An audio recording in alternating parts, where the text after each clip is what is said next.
Teams, like GoToMeeting. So you can see in my screen, I'll show you with my pointer now, you can essentially see this box where it has 4 key buttons, other than the photo, the microphone, the camera, and an icon, which means that once you click on it, you raise your hand to actually ask a question. On the right-hand side, on this red outline box, there are 4 more features. The first one is about sending messages as you would in chat. The second is a list of participants in the sessions and the session to come. The third is about sharing material. And the fourth is actually about your individual settings.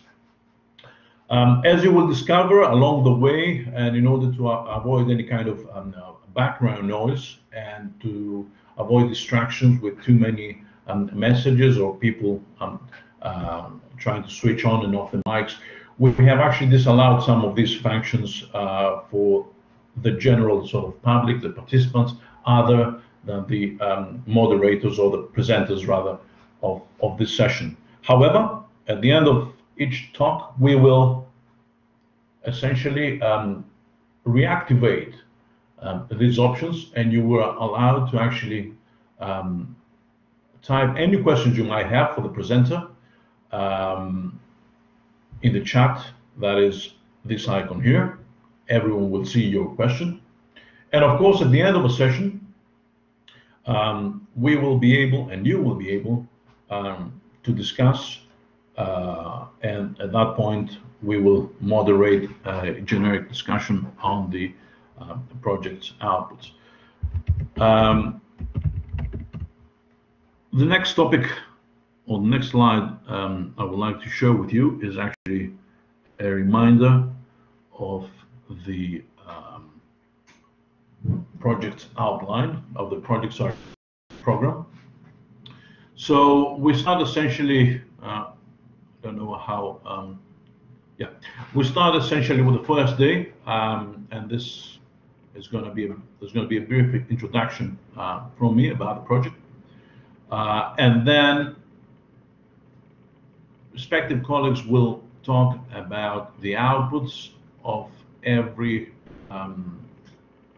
discrete task. Erasmus calls them intellectual outputs. So we have, as you will see, 5 intellectual outputs in the project, as I'm about to talk to you about in a while, about these. And we're going to have a short break, and then this is followed by a mini workshop for the use of Embarrass web map application and a general discussion. And of course, tomorrow, a session will start in the afternoon at 2 o'clock Athens time, and this is going to be open to not just the public, but also to external to the project speakers on topics like citizen science for environmental monitoring and road ecology, and would be really happy if you could manage to attend this session as well. So now, without further ado, allow me, I'll start with my presentation. I'll take you essentially to an overview of the project. EMBROS stands for Environmental Education through Roadkill Observation Systems, and it's a project funded by the Erasmus+ program.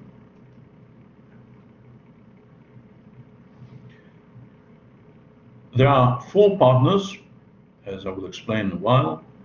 It's the Open University of Cyprus, who's actually the coordinator, Europe Research from Bolzano in Italy, the Transport Research Center from the Czech Republic, and Terra Cypria from Cyprus. I usually put my acknowledgements before explaining the project itself, simply because funding precedes, if you want, the project's implementation.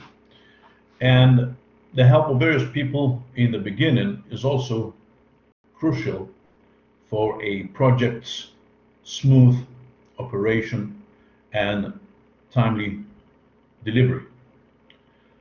So at this point, I would like to acknowledge and thank the help of, the funding by the Erasmus program of the European Union. I would like to thank the Foundation for the Management of European Lifelong Learning Programs in Cyprus, Ms. Stella Leonidou and Ms. Polina Stavru. At OUC, the life of the project has been its project manager, Dr. Βασίλης Λίτσκας, with the help from Ms. Georgia Panagidou, the finance manager, and Mrs. Eratoio Anasari, who is our university's international liaison officer. Of course, I would like also to acknowledge in Cyprus the support we had from the Department of Public Works, in particular Ms. Filio Limbura and Mr. Alexis Augustis. The project started in October 2018 with a scheduled end date the end of September 2020, a 2-year project. However, due to the COVID pandemic and the various repercussions it had in our lives and the project activities itself, the actual end date is the end of this month. And it had a total budget of 166 apparently, approximately, sorry, €1,000. In addition to the project partners, which you can see here, we had also support from other associate partners like public authorities and also NGOs, as you can see in this slide, from the 3 countries that were actually involved in this project: Italy, Cyprus, and the Czech Republic. But how did the project idea start and how it developed? Increasingly, we are worried about an alarming rate worldwide of biodiversity loss, which is a result mainly of human-induced activities. Biodiversity loss is directly related to habitat loss. And what we have seen the last 20 years perhaps is that increasingly there's a larger, if you want, area of interface between humans and animals. Either because abandonment in some places lead to expansion of territorial expansion of some species, which arrive closer to human communities, or the other way around, which is actually most often the case. That is, human activities are coming closer to animals' territories. One of these activities is actually the ongoing expansion of linear infrastructure, namely roads, railroads, but even infrastructure related to power lines, for example, or what we see also often, wind turbines for energy generation. Therefore, wherever you have this increased interface between humans and animals, wherever you get this human-animal conflict, you tend to get images like the ones you see in this slide.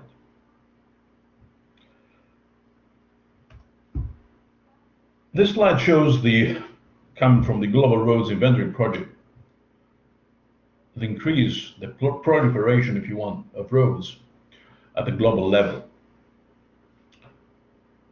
Obviously, you have many more roads where you have an increased population. But still, there are other places on Earth, very few that actually roadless.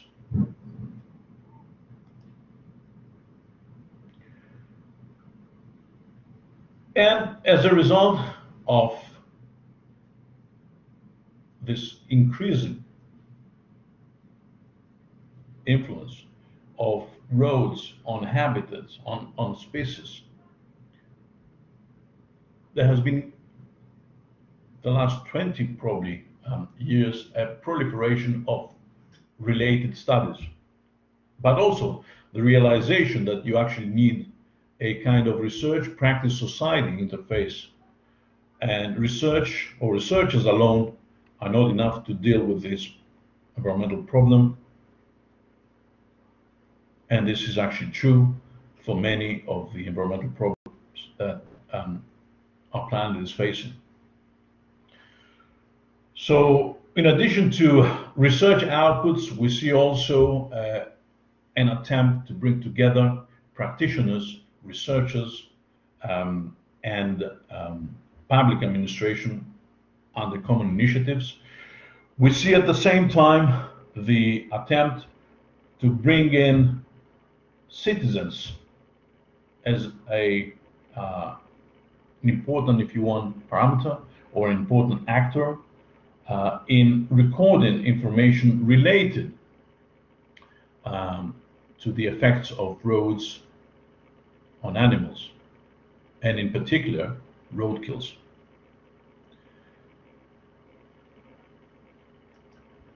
Now, Cyprus hasn't got neither elephants or bears like the pictures you saw earlier on.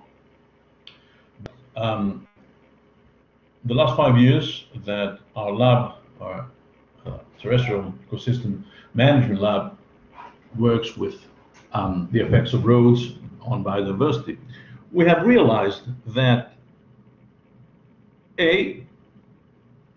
Cyprus is one of the countries with the highest, despite the fact being the highest road density in Europe, and B, we actually have increasingly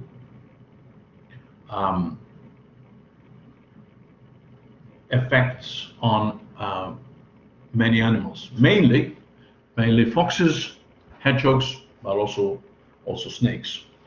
And this is how the project started. This is how we actually brought together this consortium, realizing that we should be doing something about it, realizing that there's not enough awareness of the severity of roadkills or wildlife vehicle collisions, as they're often referred to, neither at the administration level nor at the society level. So the aims of Enverus were to raise public awareness of the severity of wildlife vehicle collisions, mobilize, train, and empower social and environmental groups and relevant stakeholders to directly contribute to research on WVCs, and allow for the development of a public mass movement to combat the issue of roadkills on the island and beyond. We were joined by 3 competent partners: Europe Research with experience in human and wildlife conflict, the Transport Research Center of the Ministry of Transportation of the Czech Republic, who runs probably one of the most successful roadkill observation systems, I would say globally, not just in Europe, as well as TAF Cypria, an NGO with significant experience in environmental education.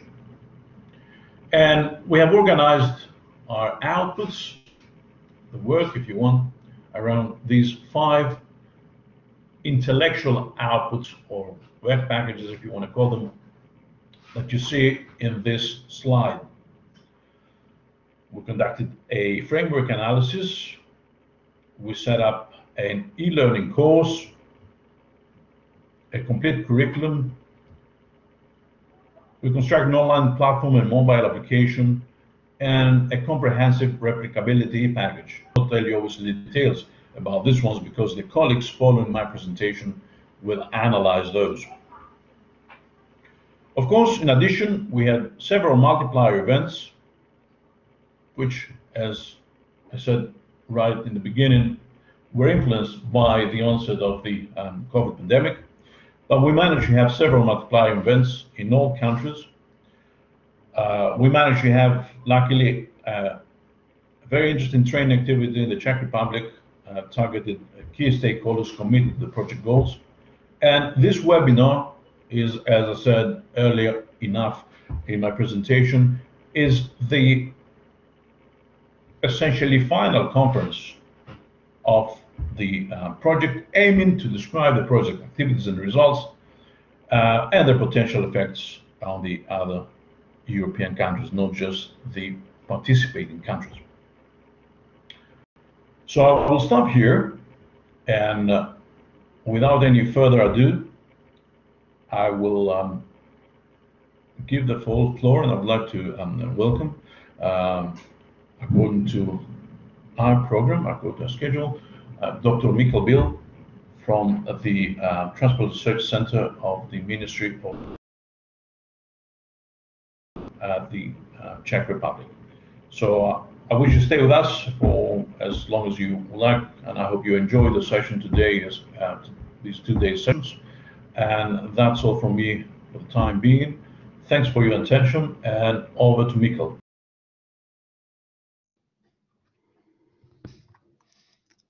Hello everyone, good morning from the Czech Republic. I would like to present you the results related to the first package. We call it intellectual output number 1. This was, as Johannes said, made by a team from all partners region. Its title is Wildlife Vehicle Collisions, Road Ecology Monitoring and Mitigation.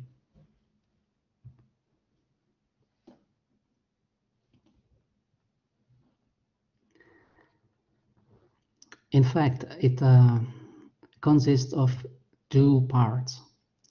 The first one is the framework analysis. It is in English, and it presents the roadkill issue from a number of views. It targets to experts and people who work in the fields close to road ecology, but also to experts from related scientific fields. The second part of this package is a booklet for a layman. It is a brief overview of the WVC topic made for non-experts.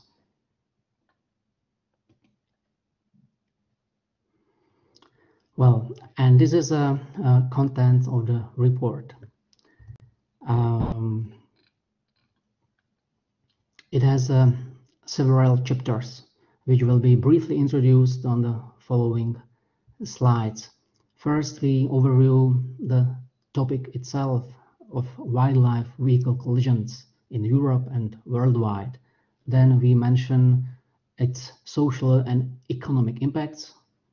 Then we make a brief overview of roadkill observation systems. We also mention some mitigation measures which are used in prevention of WVC.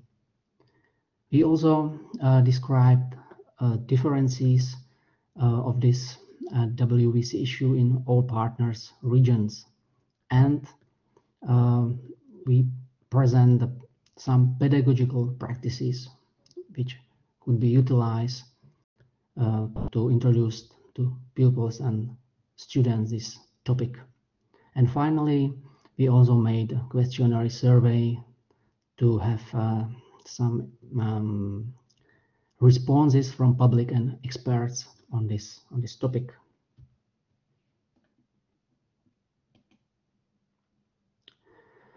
So the first part is related to wildlife vehicle collisions in Europe and worldwide Roads and their impacts to wildlife is described in this part. We mention negative effects such as habitat loss and habitat fragmentation. Also, we mention synergetic effects. It means that there's a negative effect of roads, which worsens when also other transportation infrastructure is created in a region. And this together intensifies animal-human conflict, which in this situation results in roadkill.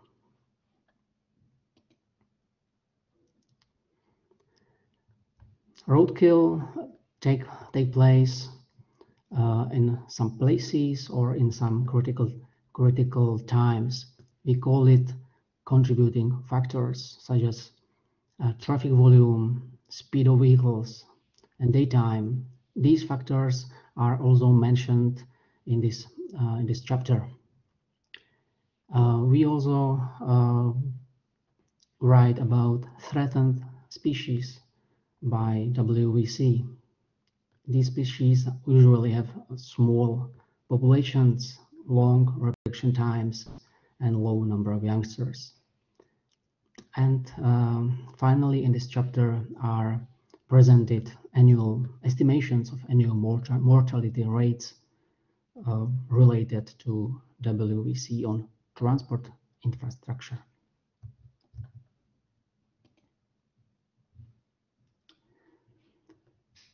Crashes with animals also have economic impacts. So we mention their consequences.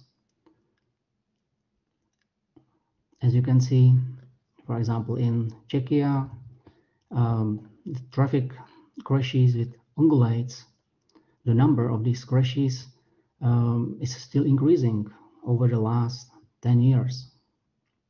And on the left side, you can see a result of such a crash with wild boar.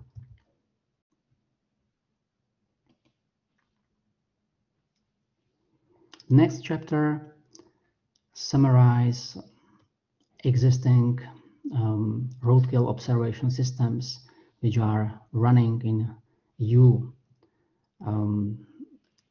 We also mention and summarize how data are being inserted into these systems, such as via web forms, mobile apps, or through emails, or even from a direct feed from external databases.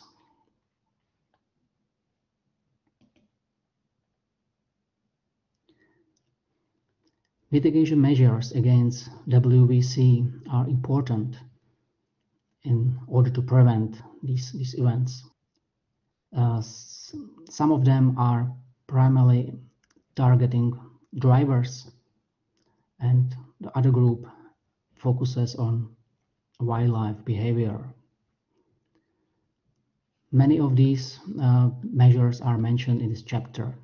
Here we can see some examples of fences from Czechia. Fences are along a primary road, then an overpass together with the fencing, which is important always to have this both, and an example of a warning complex warning systems from Italy.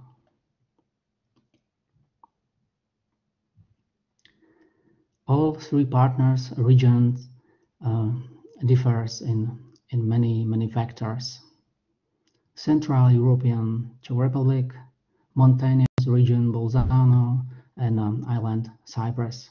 So we compare and introduce readers with this WWC issue in all partners regions in this chapter.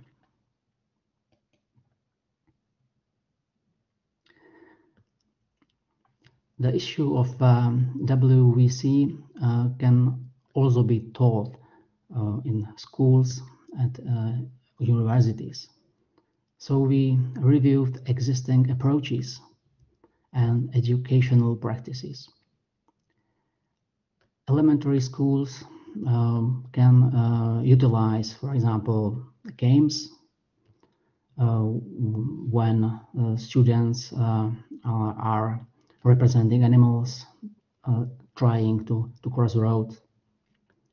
Or we also identified some suitable themes within existing syllabuses, for example, food chain or biodiversity, within which this WVC topic could be introduced to students. And finally, there are some examples of existing courses where this topic is taught at universities.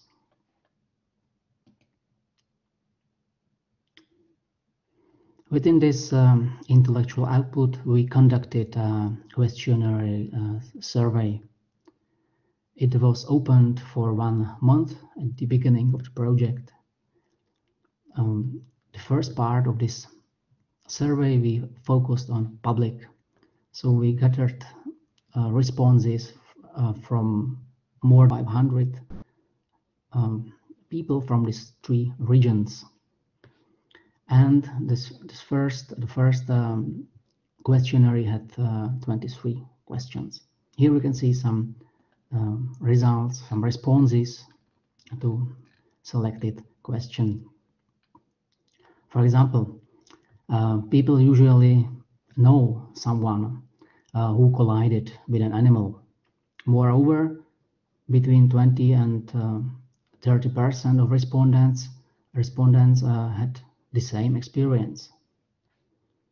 And approximately 80% of them have already seen a dead animal on or close to the road. The second part of this questionnaire survey was the focus and conducted to experts. Logically, the overall number of experts was lower than public. Approximately, we had 100 experts, including 27 from other EU countries. They all sent us their answers. As an example, we can demonstrate the answer to a question about the mitigation measure. As you can see, only experts from Czechia were familiar with olfactory repellents. On the other hand, Czech experts had no experience with wildlife warning reflectors. The second part of this package, of this intellectual output, is a booklet for laymen. There are 5 versions of this booklet in 4 official languages in partners region and in English. We try to make it visually appealing. The booklet is introducing the public with some general information about the project itself, with an overview of this issue in Europe. It explains that there are some critical times and places where these crashes occur, and we also show some species most frequently involved and species endangered by roadkill on roads. We also summarize for public some safety measures in prevention of WVC for both local roads and for highways. And finally, we present the results of the questionnaire and the outcomes of the WVC. The intellectual output can be downloaded from the Enveros website. About the part of the first part, the report, and the brochures, the booklet as well. So thank you very much for your attention. Thank you very much, Dr. Michael Bill. At this point, we'll open the floor and we'll take a couple of questions from you attending the session. So please, if you have any questions, then I would appreciate at this point if you send them over using the chat function on your right-hand side of the screen, if there are any questions for Dr. Bill. Thank you.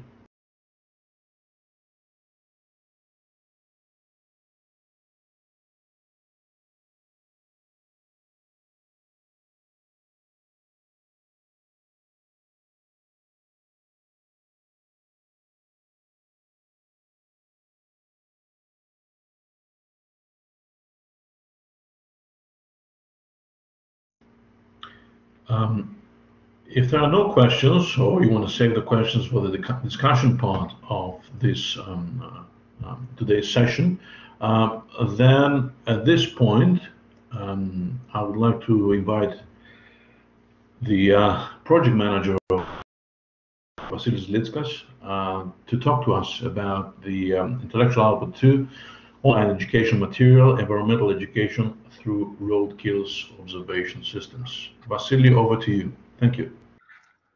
Thank you very much, Ioannis. Good morning to all. We are very happy to have you here with us. I will briefly present to you the second intellectual output of the Enveros project, which had to do with the creation of e-course material related to road ecology and wildlife vehicle collisions.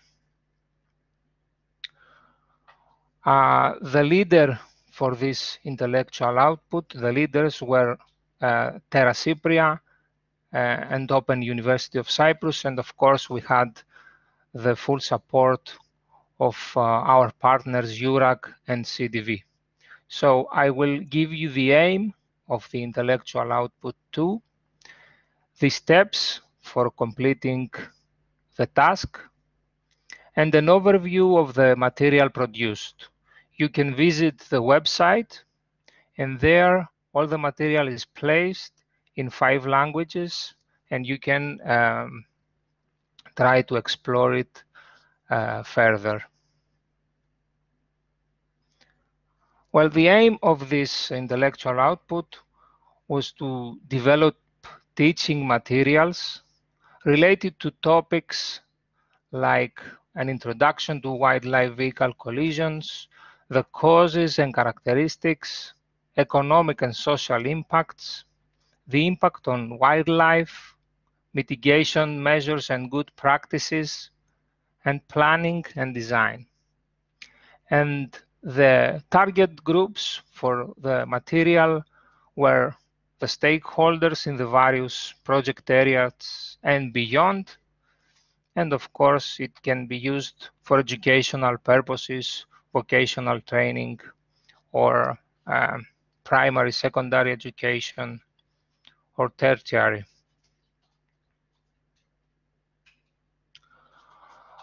First, we had selected 10 topics as a result also from our work from intellectual output 1.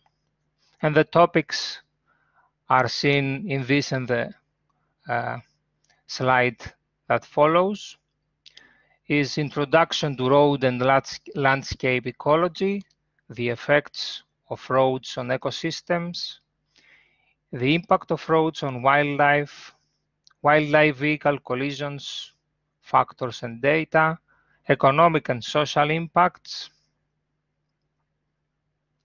monitoring systems, mitigation methods, the evaluation of the several mitigation methods that are frequently applied with a focus in the project areas, planning and designing, and some selected practices, again, focusing the project areas, previous projects from Czech Republic, Cyprus, and Bolzano. Our work began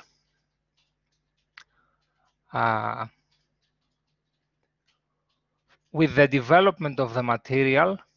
Initially, we worked using PowerPoint.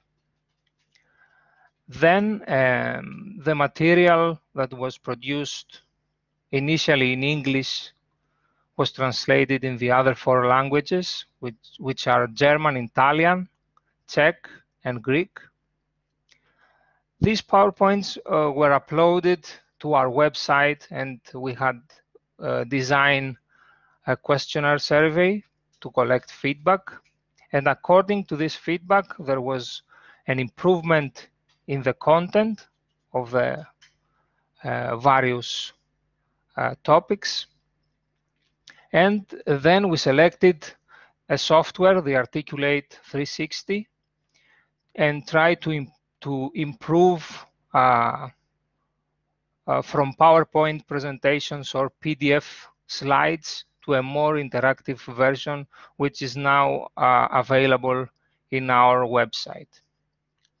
And if you go and check this material, there is a button above the e-course where you could leave us your feedback. It takes only 2 minutes, but it is very important for us. For this, just to give you an overview of the content and the structure, we followed a similar structure for the 10 topics presented previously. We begin with the learning objectives, what we would like the people that see this material to learn at the end. We use some slides. We present some terminology for those that are not familiar to ecological or Wuwusu related terms. Then there is the main presentation for each topic. For example, road ecology. A summary follows. We provide additional sources. And at the end, there are some indicative questions where you can check. There is a knowledge check. And here there are some screenshots of this material. You can visit the Enveros website. Then you need to select the language, and accordingly the e-course appears in the respective language. There is the section where the main presentation appears, and then on the left you have the various topics, and you can navigate from one topic to another easily. And also this Articulate software allowed us to create a material that is very easily presented also in your mobile phones or your laptops. We tried to use images, and when we like to show something or present some terms, there are some pop-ups you can press and you can see further details. And as I previously said, the material is available to 5 languages, and this is the button where you can leave us your feedback.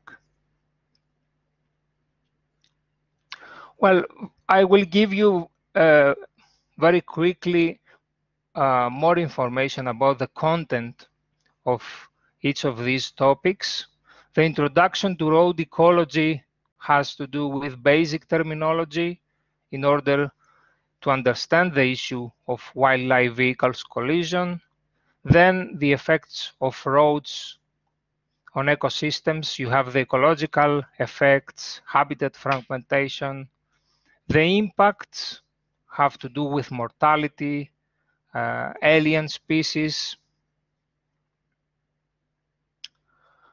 Then the fourth topic is about species conservation, public safety.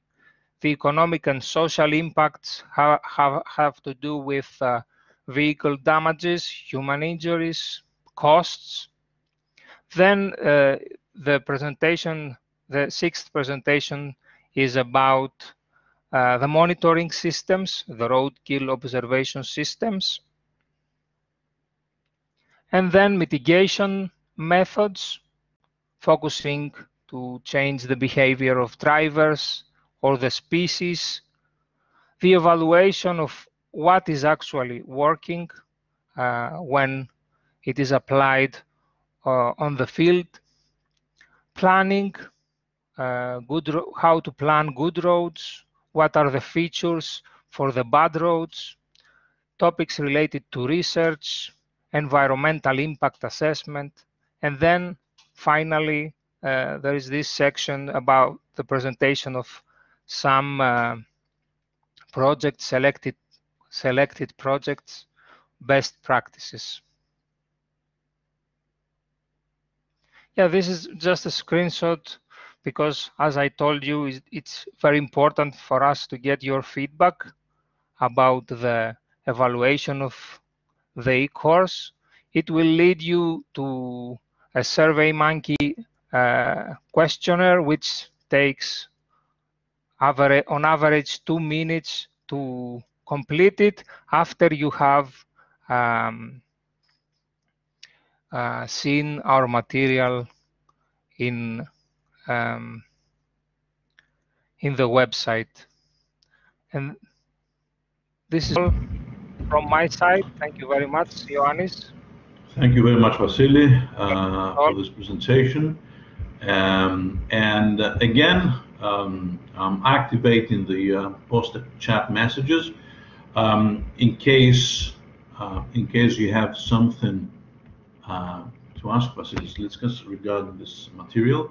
Allow me to say at this point that the project, as you have or will realize, has got a strong environmental education emphasis. This is the reason why 3 of the major intellectual outlets is actually dealing with environmental education in all sorts of stages, including formal as well as non-formal education and training. So I don't know if there are any questions in the chat line.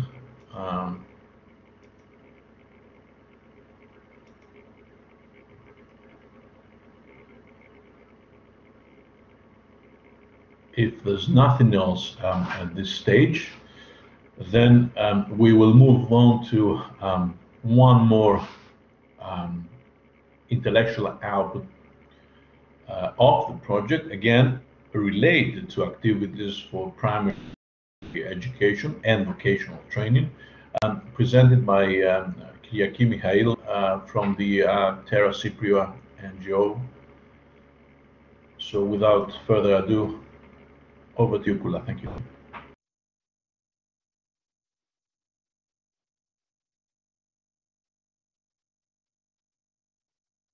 Hello, everyone. Thank you, Yanni. I'm going to keep my camera off to have a better internet connection. Before I start, I want to make it clear that intellectual output 2 and intellectual output 3 are not the same. So they're not targeting the same audiences. Intellectual output 2 was targeting a higher level education. So we designed it to focus on tertiary education. And then by having that, you could readjust it to suit the needs of any other sort of education and level. I will present to you the process that we followed to reach the results of intellectual output 3 and deliver the road ecology and wildlife vehicle collisions related activities for primary, secondary, and vocational training. Now I will start by saying that, let me change the slide. I will start by saying that we had to face a very challenging thematic. When we were writing this proposal, we didn't expect it to be so much of a challenge, but it was, especially in the part of education. First, we had to face the fact that previous projects on the same subject did not give much emphasis on the educational aspect. So that left us with not much material to get ideas from. Secondly, pedagogically, this thematic is very sensitive. It has very cruel messages. It has very cruel pictures. We are, after all, talking about killed animals on the road by humans. How do you communicate this sort of information correctly, especially for the primary and secondary education? Then this subject is very specific. Dead animals on the road hit by cars, the end. And at the same time, it has so much information behind it that you don't really know where to stop. It has animal ecology, life cycle, roads, human behavior, habitat loss, speed limits, habitat fragmentation, economic consequences, and so on, and so many other information. And we had to deal with two completely different audiences, children and adults. So what a challenge we had to face. And I'm moving on. Now, how did we approach it?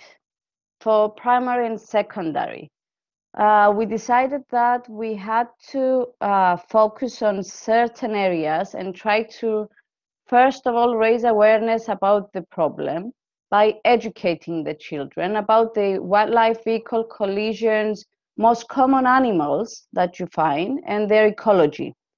Train them on how they can become part of the solution and not just being part of, oh, there's a dead animal and that's it. And allow them to question things and find the answer to problems. Let me change the slide, sorry. And now here came the challenge of how do you communicate that in primary and secondary. As I said, it's a cruel message in a sensitive age and cruel pictures. So we had to find the ways to communicate it as smoothly as possible. So looking into different pedagogical ways, we thought that the best way is not to make it fun, because it's not a fun thematic, it's not a fun subject, but it's a thematic that it should make them think. So we thought we should keep it simple, keep it creative, and allow them to find through the process the answers themselves. So we created activities, game activities, creativity activities. We wanted to have the citizen science as a really main thematic in it, and behavior activities, because we really thought that changing the behavior, it's a main aspect of changing the future, if there's anything to be changed.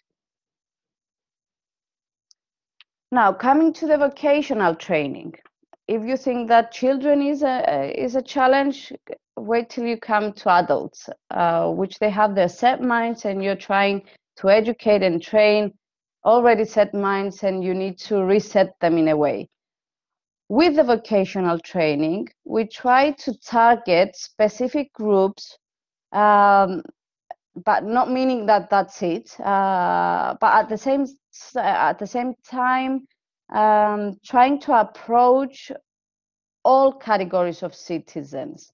Here we see some of the categories, let's say foresters, hikers, drivers, cyclists. We're mentioning hunters, we're mentioning these groups because these are groups of people that they're outdoors, the people that go outdoors, so they're closer to nature.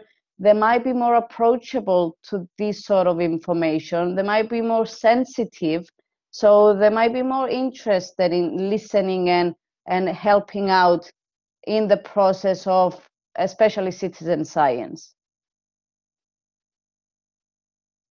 Now, what we aimed with VET, with vocational training, was again to raise awareness, which was our main aim, and always by educating them, involve them to become again part of the solution, and there involve them in the process and train them.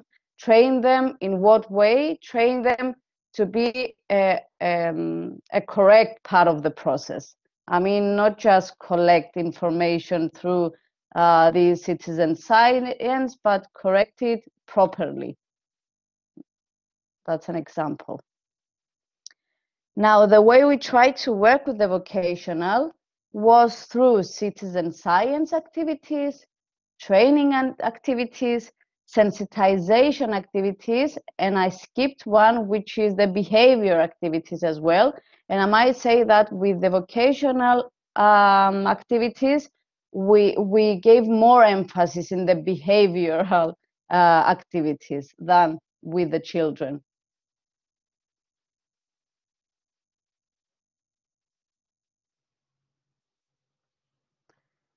Now, the structure of the activities.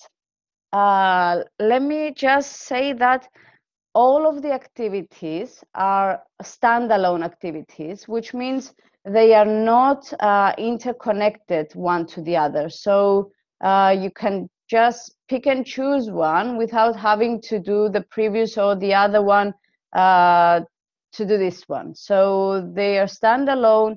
You can choose one and run it just like that. We are always referring to our intellectual output to the e-learning activities, the e-learning lessons as a reference to give the information to all the activities for the trainer, to give him information so he can have a better information to run its activities. And for all our activities, we developed and followed the same structure, which goes like this. All the activities have an aim, where the trainer is given a general aim of each activity. They're given an educational objective, which explains what the trainee should be able to know by the end of each activity. They are given an introduction for the educator, for the trainer, which introduction provides to the trainer to the background information, the background information needed, which, as I said, usually we refer to our e-learning course and to the lessons specifically needed from the e-courses for each activity. Which background, so the educator does not need to go and run and look for other books to run the activity. We provide all the information for him in our e-learning courses and in our activities. The structure also provides the implementation of the activity, which is a step-by-step description of how the trainer, the educator, should run and implement the activity. It provides the educational material, which is a list of all the material needed for the implementation of the activity, and supporting material, which here it's all the printouts that are needed for and the ones that are referred to in the previous list, and they will be needed for the trainer to print out and provide to the trainees. And here it's some examples of our primary, secondary educational activities. Before I refer to the final version of these activities, I will tell you that before we reached this stage, we tested our educational material. We were invited in a researchers festival, and we tried to test some of the activities with youngsters and with adults. So there we got their feedbacks and we readjusted some of the areas so they can be more understandable either for the trainer or for the trainee. We also, throughout the process, kept in touch with some collaborators, some colleagues, some educators, or some other scientists that throughout the process they were giving us their feedback, so we could be aligned with with everything that we had to put on this educational material, so they could be easily understandable by the person who would be asked to work with this material. And we also try to keep the activities in a dynamic form, because so anyone could adjust it easily, and anyone from any country could adjust it easily, either change the animals referred in the activities or the system referred in the activities. And as I said, here are some of the activities. As you can see, we also refer the age that we suggest, the age level that we suggest, the duration, the type of education that we suggest that they could implement each activity. So this is again the same activity for primary and secondary. So here you see the supporting material, which is all the pictures the trainer should print for its trainees. So everything is out there. We created 8 activities for primary and secondary, and 7 activities for vocational. Here it's the one of the vocational activities. As you can see, again, we provide all the information. And at 6.3, you see we refer to the lessons of the intellectual output 2, and exactly to the paragraphs that they need to go and find the information that they will need. So I think this is it. This information is now being finalized. It's going to be translated in all the 5 languages, and soon it's going to be uploaded on the Enveros website and available for everyone. Thank you very much. This is great. Thanks very much, Gula, for this presentation. Again, I will invite you, in case you have any other colleague, to actually post any chat in your chat space. We do very well time, and we do have time for a couple of questions in case you would like to ask something.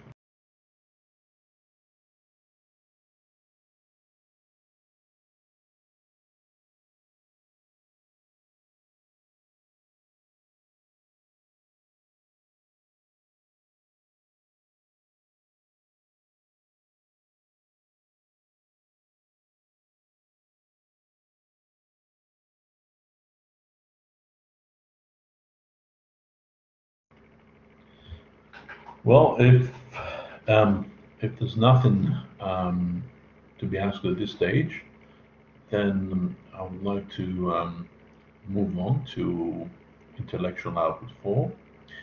on the online platform and mobile application. Presentation which will be jointly given by colleagues at Europe Research, namely Fabian Schwing-Schackel and Jan Kubicek from the Transport Research Center, CDV. Fabian, over to you. Thank you.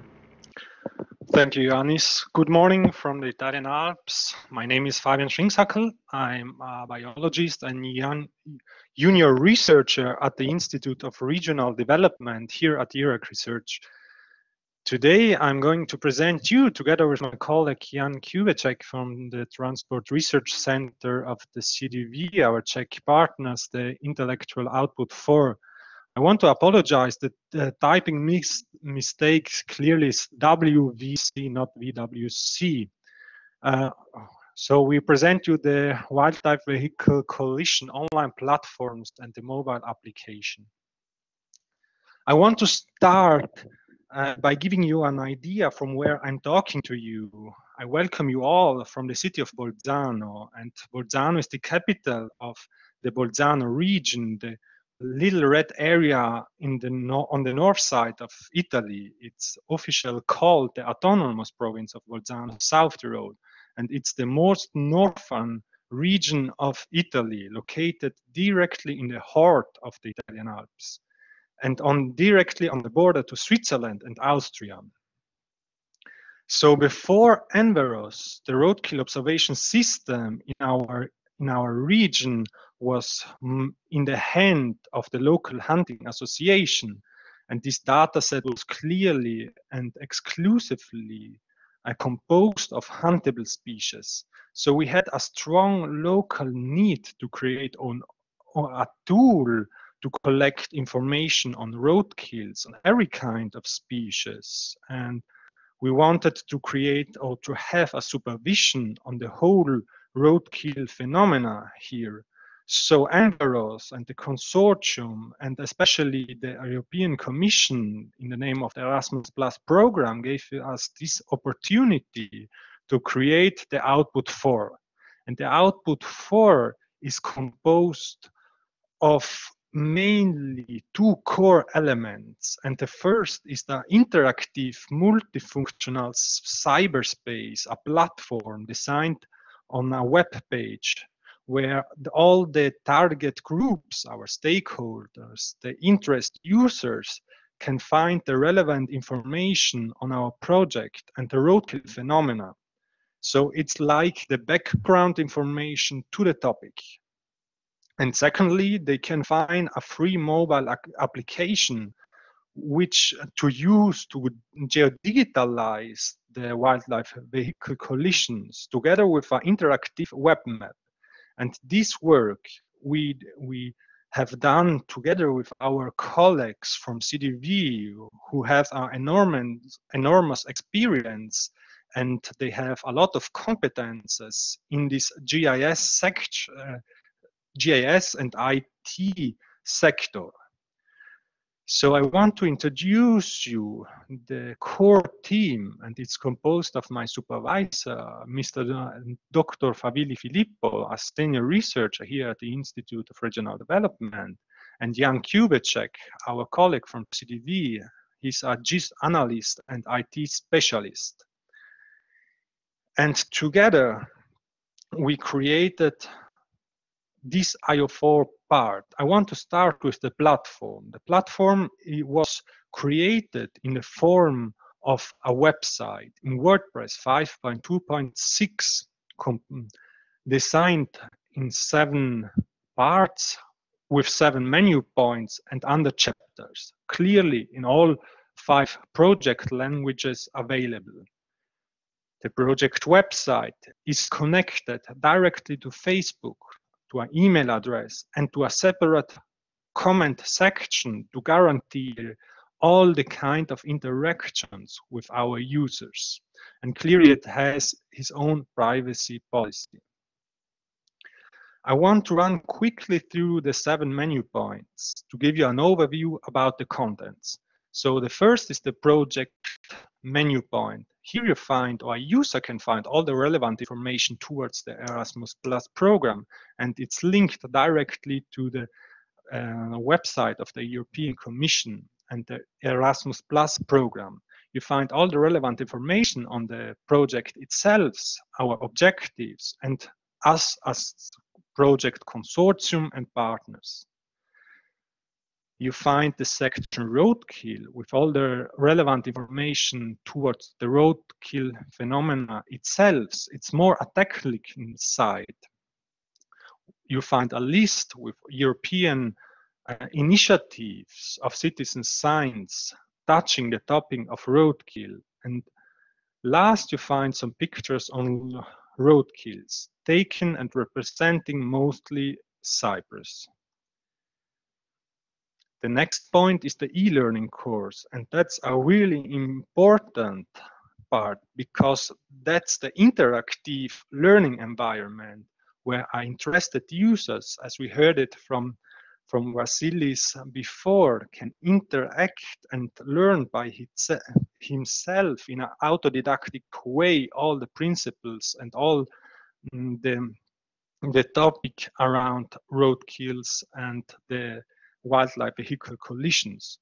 And I invite you all to go on the website, apply to this course and give us a feedback, because we want to improve our outputs and we want to go over the project and it's foreseen to update our outputs for other 2 years.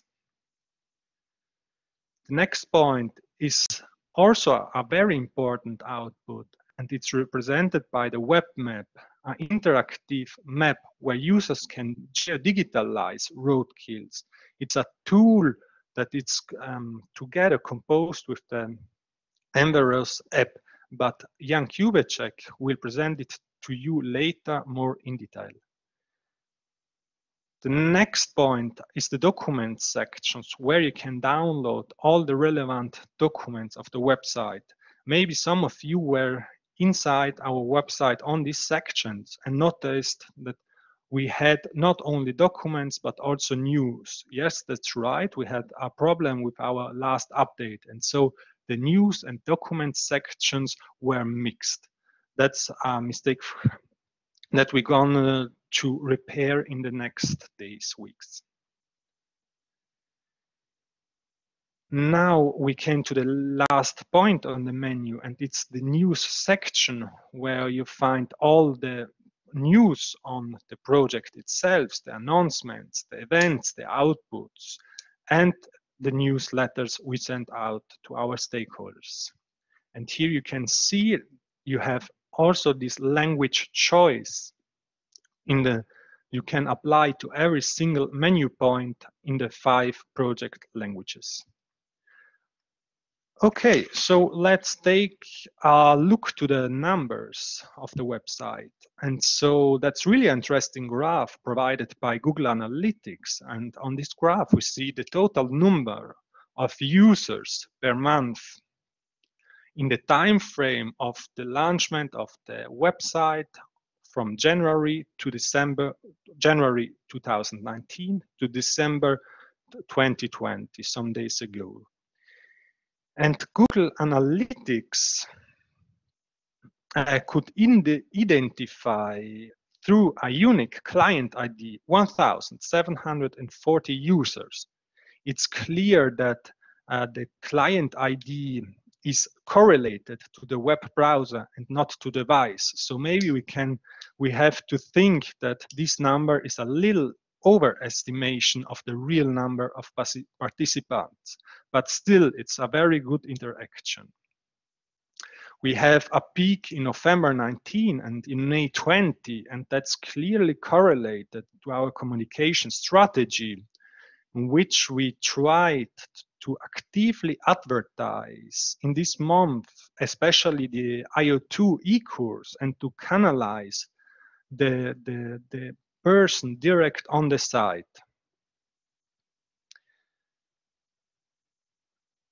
Through our Google accounts and the search history, Google Analytics were able to characterize our users, and that's very interesting. because you see almost as many women as men of every age, but mostly young people, interacted with our website, and the users were interested mostly in sports, IT, and travel.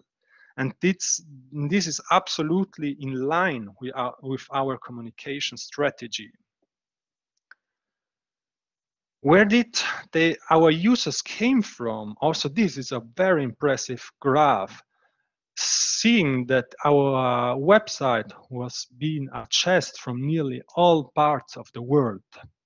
Let's see on the right side the top 10 countries. Okay, we are the Italian countries first, maybe due to our interaction with the website, still improving the contents. But then the second place is correlated with the United States.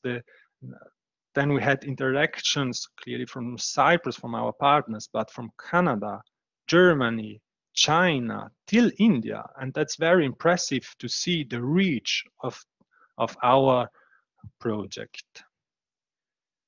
How did the users behave? And also these are very important and interesting numbers.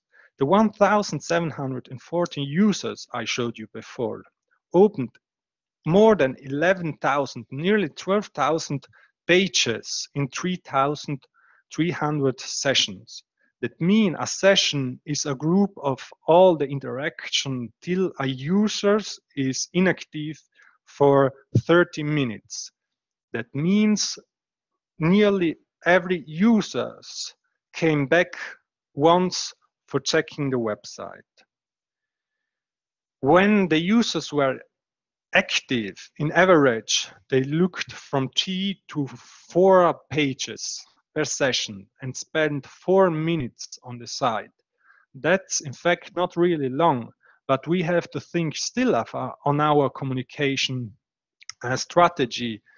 And also the bounce rate, that's the percentage of people who entered on a single, only exclusively on a single site, shows us that our communication strategy worked, because we sent our users, our stakeholders, a link, and they should go directly to a specific website. And mostly we canalize them directly to the e-learning course, the IO2 course who presented Vasilis before. And we saw that 1,055 interactions were exclusively with the e-learning course website, where users downloaded at least one content. And I would say that is really, really a good result. The second most clicked site on our website was the roadkill phenomenon. People wanted to know background, wanted to know more about the phenomenon, and wanted to find background information. And the third was the project information site. Okay. And now I came to the point, to the heart of the 4 website, the web map and the mobile application. And we worked in this together strongly with the CDV and especially with Jan Kubicek. And so I want to pass the word to Jan, who is going to present you these outputs. Thank you very much from my side. Jan, I pass the word to you. The floor is yours. Thank you very much. Thank you, Fabian. Thank you for your nice words. So now I will say you some words about the mobile application, and after a break, I will show you how it works in real. So this registration tool offers its users a platform where they can report animal vehicle collisions or dead animals. Our aim was to fill some information gaps, because there is usually no central governmental system for roadkill evidence. The system itself consists of the web map page and the mobile application. The mobile application was programmed for Android, and it uses, or it serves for data inserting. Our aim, or we tried to do it as friendly as possible and as easy as possible for the users. Now in this moment, there is almost 600 European species from which the user can select. And now in the here in the bottom part of the page, you can see the link to the Google Play, where you can download the app. The second part of the roadkill registration tool is a web map application. It serves for data inserting too, but also for editing, for viewing the records in the form of a map or table. And there is also user registration part and administration part. It has localization in English, German, Greek, Italian, and Czech. As I said, we wanted to do it as easy as possible, so there is no need for registration, and it means that even non-registered users can add records, but they don't have the advantage of editing or deleting. There is also, or you can register in the app, and then you can edit and or delete your own record. And there is the third rule, which is administrator, and they can do everything: editing, deleting, all the data. The web map application was developed in PHP server language with a meta framework, and the database is PostGIS. I will show you how it really works, but not now. There is a small workshop planned after the break. So that's all from me for this moment, and I will give word to Ioannis, or maybe to Fabian. Thank you. Thank you very much, Fabian. Thank you very much, Jan, for this very well-coordinated presentation on intellectual output 4. So at this point, I will ask again the audience if they have any questions that they would like to post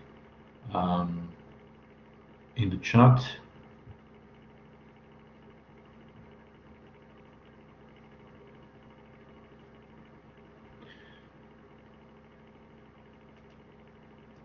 Okay, we have a question which I will read out. Thank you. So Jan, I suppose the question here is for you, and I'm sure you can read it as well. So if the species is unknown, is it possible to get it recognized through the app with a photo? Thank you. Well, it depends of the photo quality. Sometimes it is possible, but sometimes if the carcass is old, for example, it is not possible. But for these cases, the user have the possibility selecting either from the list of species, but if the carcass is not possible to recognize, you can also select from the family, order, or class. For example, you can, if you see something small on the road and it has feathers, you know it's a bird, but you don't know which species exactly. So you can insert or you can name it as a bird. Or if it's not recognizable at all, you can add as unknown record. Yeah, I will show you how it works in the mini workshop. So you're welcome. Thank you very much, Jan, for the answer. Any other questions?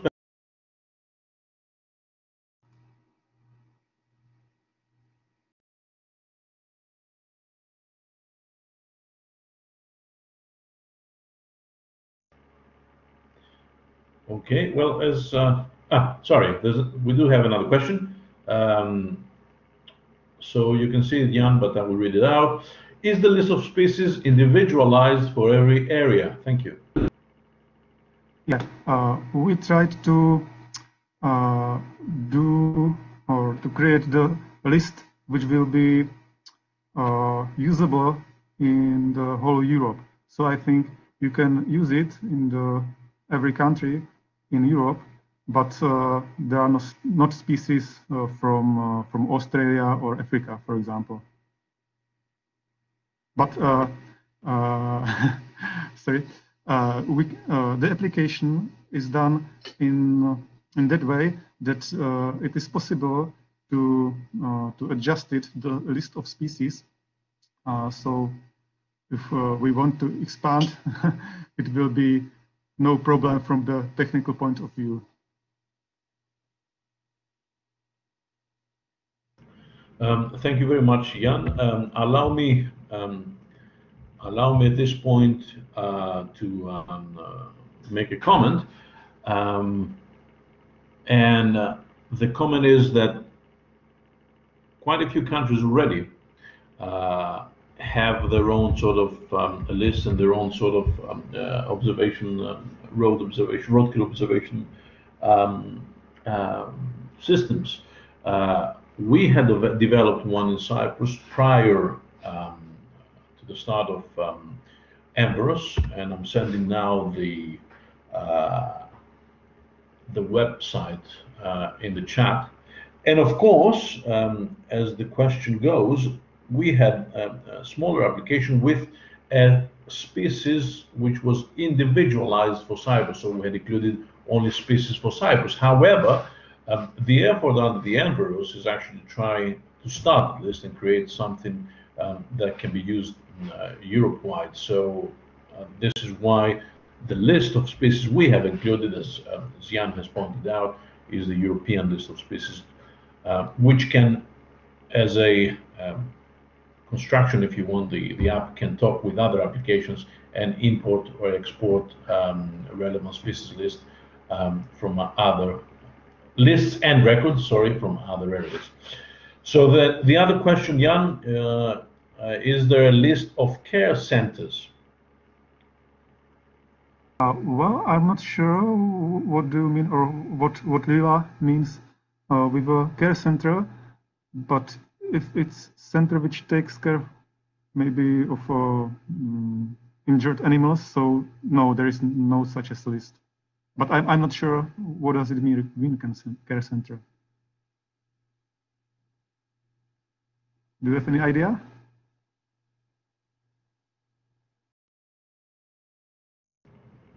Do we mean animal care centers by this question? If you could please clarify for the speaker, thank you. Well, if we, yeah, so Lila writes that she means animal care centers. So no, there is no such.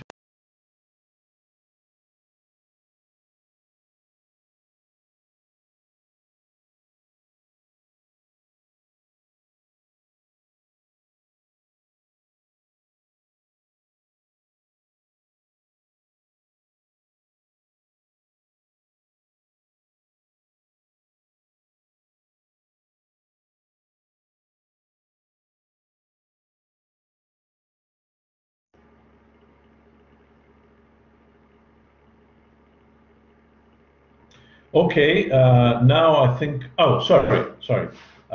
There is another question. Will the application be available for iOS anytime soon? The next question, since we mentioned it was only for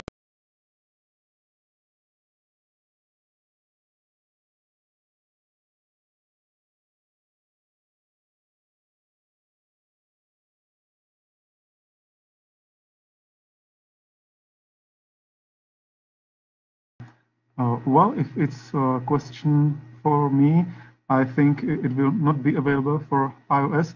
We have to think about it a lot, but yeah, I think there was an issue with the money, so we couldn't manage it to do it for iOS. Certainly, this is for well, one part of the plans of our plans following the completion of Ambrose, the compatibility of the application with other systems as well. But as Jan said, we're limited or funded for the time being, but certainly within our plans. Thank you. So I think now it's about time to move to the next presentation. I will present in the training e-package for ecology, which is the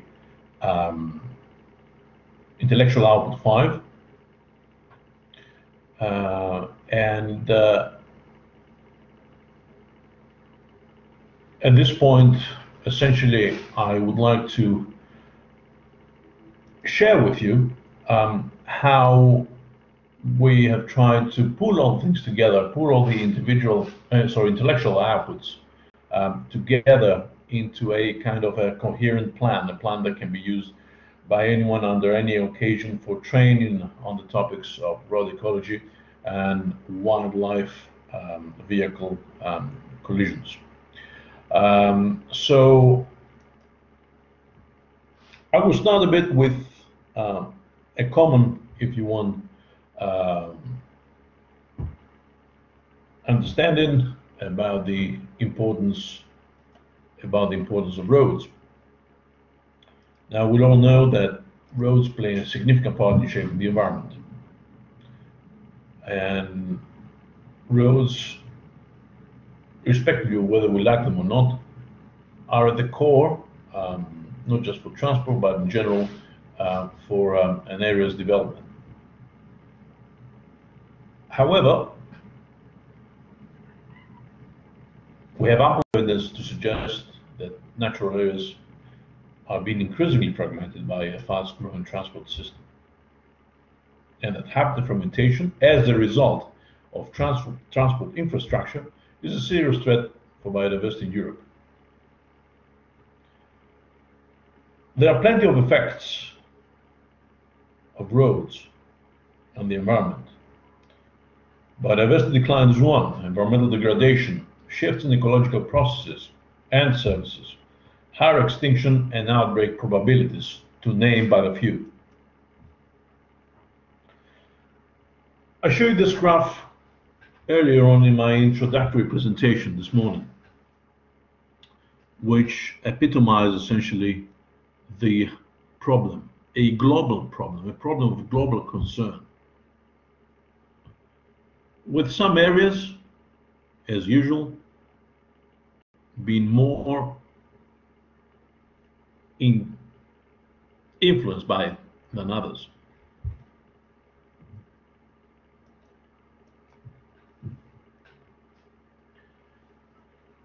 Road ecology has been developed as a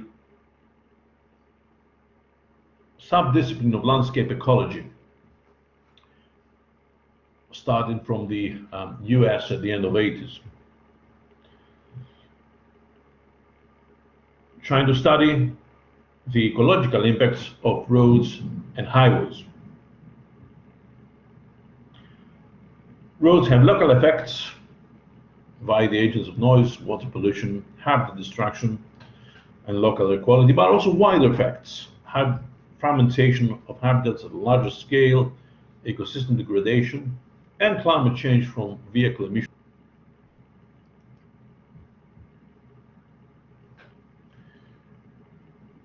But when we're talking about how animals interface with roads, which is one, if you want, of the core topics in Ambrose, is we come back to what makes an animal, a species, susceptible to road impact. And this is taken from early work by Richard Foreman, an attempt to group the species according to the effects of roads. Attraction to habitats next to roads is one of the reasons for species mortality. Inability to avoid cars is another reason. The fact that some species might have large area requirements or low reproductive rates. These traits, if you want, these characteristics have various repercussions on how species interact with roads.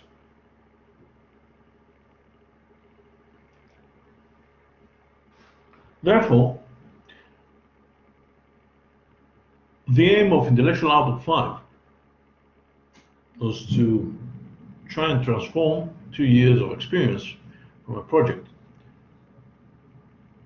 to a guide for vocational training relevant to wildlife vehicle collisions and road ecology, which of course will be available in 5 languages, the project's languages. Now, this is a difficult and arduous task.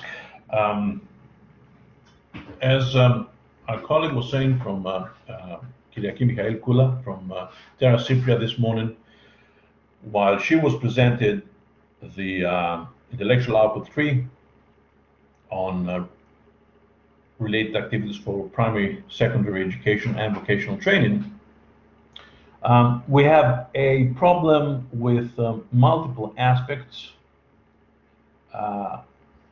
which in an ideal world should be combined in a single, if you want, volume, in a single approach, but still this is part of the challenge in Embers. This was part of the challenge in Embers. Now, at this point in time,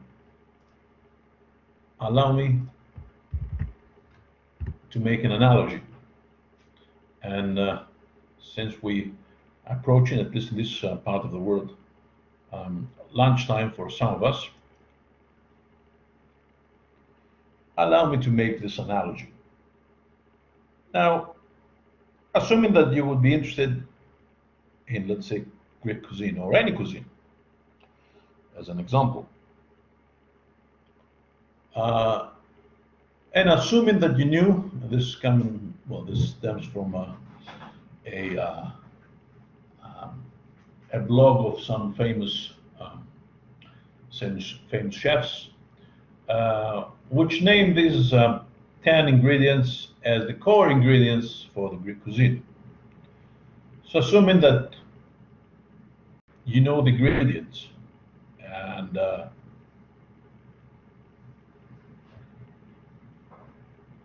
you know where to find them, doesn't mean that you have become an expert in Greek cuisine, doesn't mean that you can actually prepare a dish from that cuisine. Well, the answer is probably no. Having the ingredients does not make you a cook. I'm not going to say chef, because a chef is something that takes the mastery of cuisine to different levels, but let's say a cook. If you're not familiar with the Greek cuisine and if you can find the ingredients, then the next step is to try and find a recipe book. And in a way, that's what we tried to do with Intellectual Output 5. We tried to create a guide which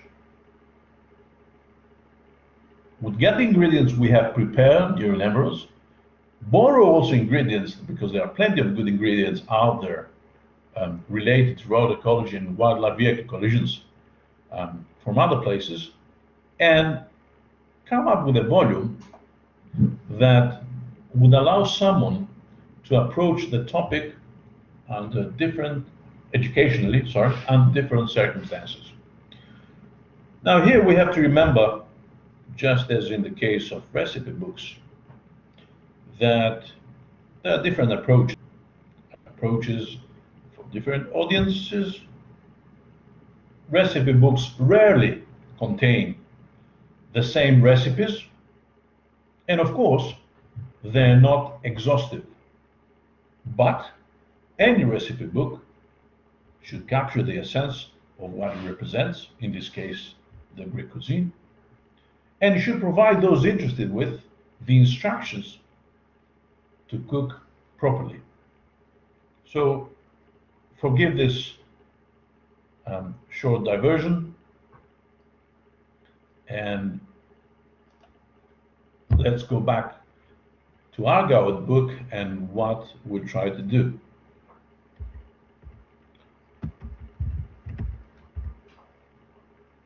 Well, we started by thinking and having the experience of 2 years, but also our own individual experiences as teachers, as researchers, as university lecturers, but also as end users. We try to think what would be the most common questions, the most common training objectives. We started by thinking that in any such attempt, the material you're going to use at the end of the day depends on 3 parameters: the context, the topic itself, and how deep or superficially you want to present it or teach it. The audience, the target audience, of course, is really important, and that is the crucial factor when you decide when and how you will teach a certain topic. And of course, the third component is the duration. You can teach any course at any educational level, at any training event,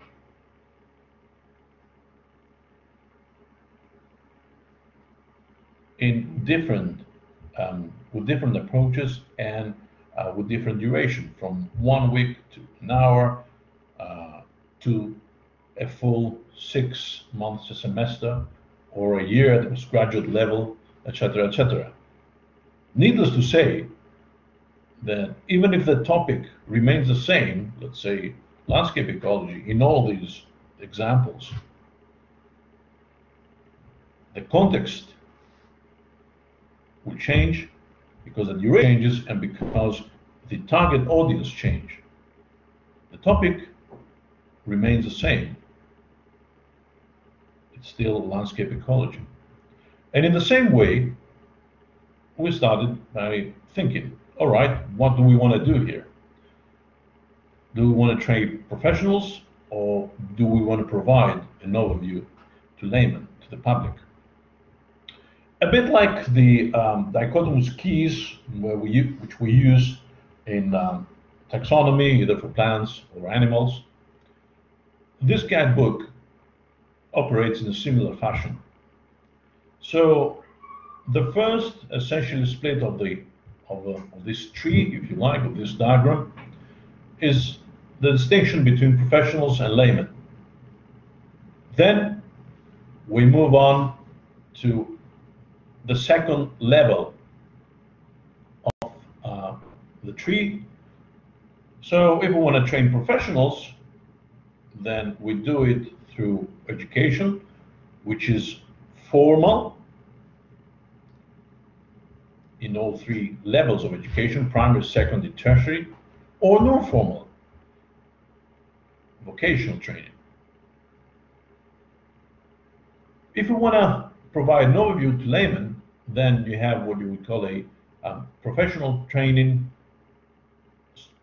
this is layman. So professional training, it's about technical issues, about forestry and agriculture, about how you monitor in wildlife vehicle collisions, and about how you go and tackle the subject when it comes to policy and governance.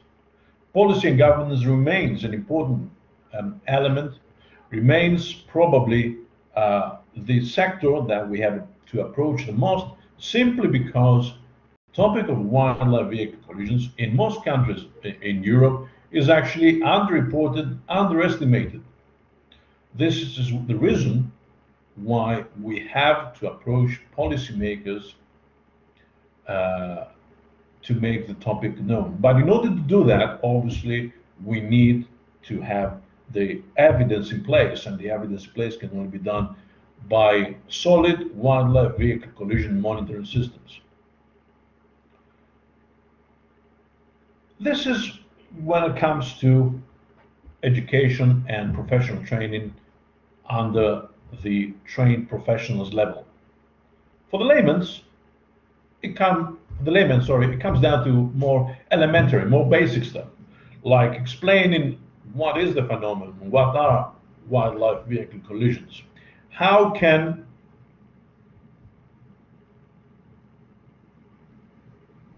citizen science help the monitoring of wildlife vehicle collisions, and what are the aspects of wildlife vehicle collisions that influence or have an effect on a daily basis to health and safety. So, the guide instructors in developing relevant training events are focusing on people who are not familiar with that, with the topics of road ecology, and in general with wildlife vehicle collisions in particular. This could mainly be citizens participating in vocational training on issues related to sustainability and environmental protection. For stakeholders, the material suggested in the guide could be used as an introductory to the topic. So, for training a layman, as I said earlier on, what we need to convey is the very basic stuff about what are wildlife vehicle collisions, how can citizens and citizen science help with reporting, and what are the implications of wildlife vehicle collisions for health and safety.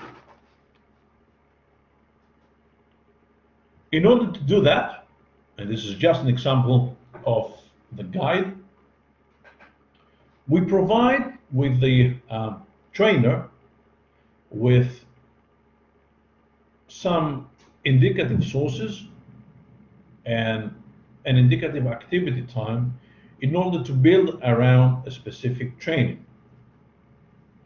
All the materials presented in the guide refer to a specific case study, a specific training event for a specific audience and duration.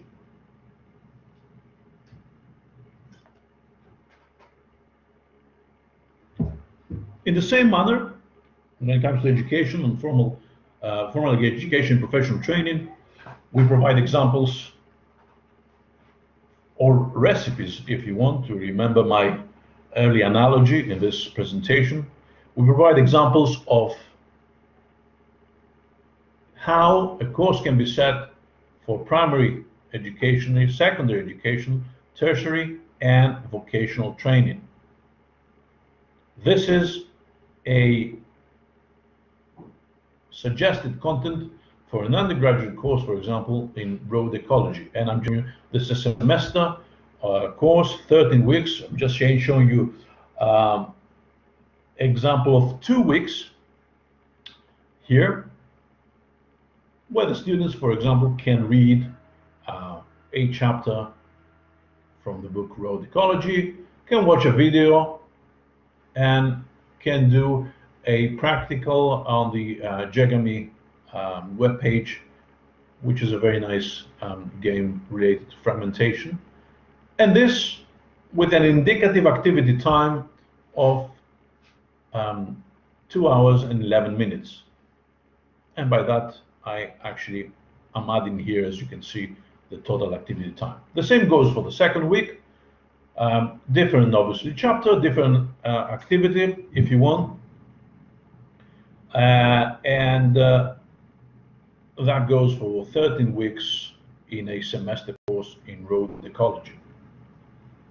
So this guide itself does not develop material. The material has been already developed in IO2, in IO3, the intellectual outputs 2 and 3 of the project.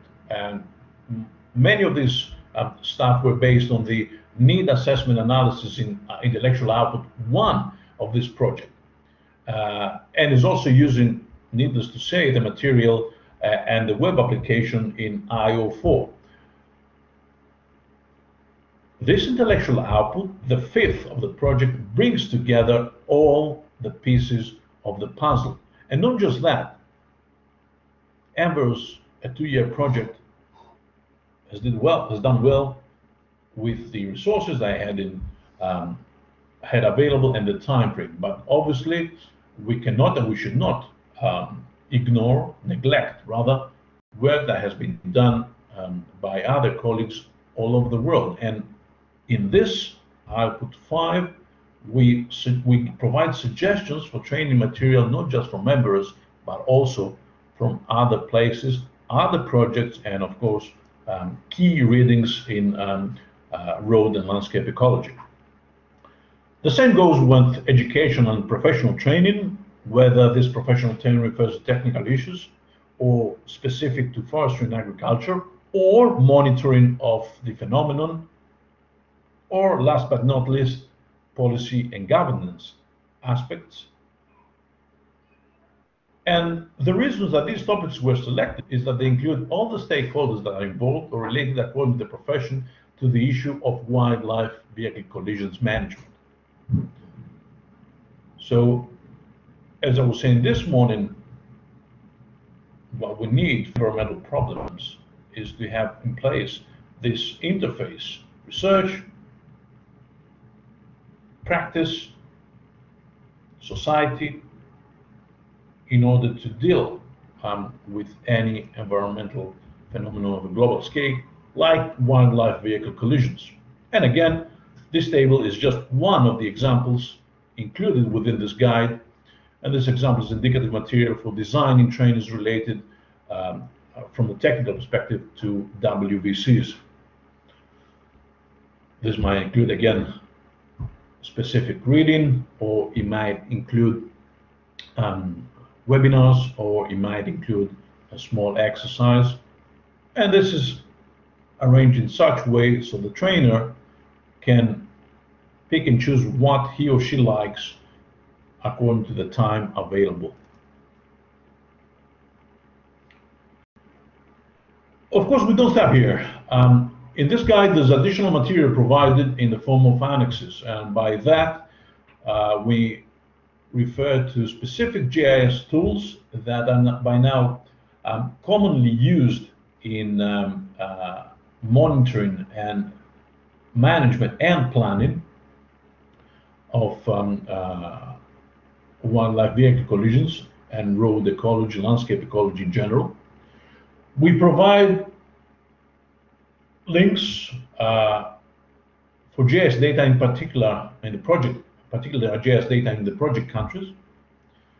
We give additional resources for training, and we have created an Amber's channel, which is available, open and available to all of you. And this is the link I'm sharing with you now, which you can have a look at. I think this is the link. It should work. And in this Amber's channel, we have essentially collated all the webinars, all the videos that we found useful for teaching the subject. And of course, today's seminars and tomorrow's seminar webinar will be part, at the end when we conclude, will be part of this channel. And last but not least, we also have a Zotero database containing all the materials suggested in this guidebook, videos, web pages, and a lot.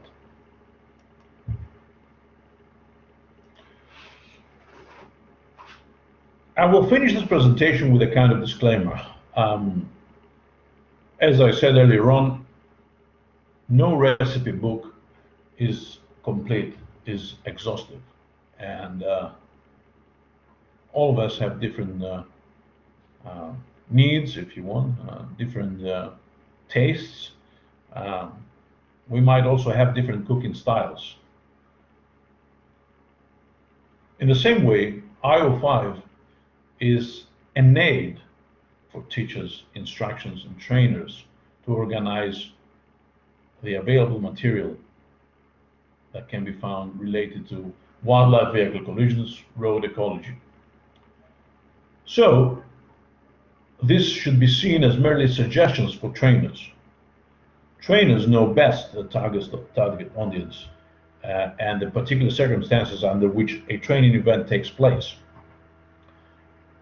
This is not an exhaustive list of material. What we're trying to do is put out, if you want, add our own little stone in or piece of the puzzle, which is called wildlife vehicle collisions and road ecology. And we're trying to help people who would like to take on this subject for their own teaching and help them by making the first step, rather than wading through the plethora, the amount of information that one can find on the internet. We have sat down and provide what we think it is a smooth as possible transition to the topic for trainers and teachers. Thank you very much for your attention.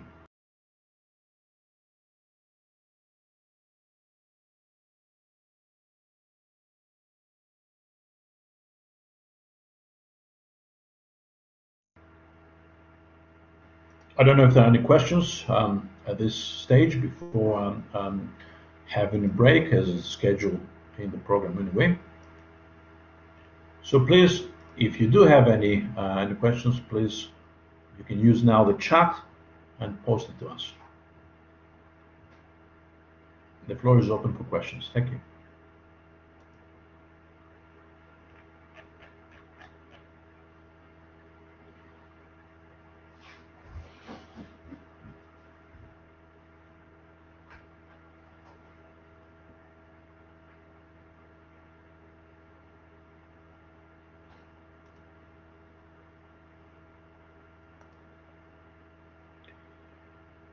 I remind you that there's a 10 minutes break scheduled now, and then we'll come back with a mini workshop for the use of Amber's web map by Jan Kubicek, and then we're going to have a general discussion and conclusion, wrapping up essentially the first session of this webinar.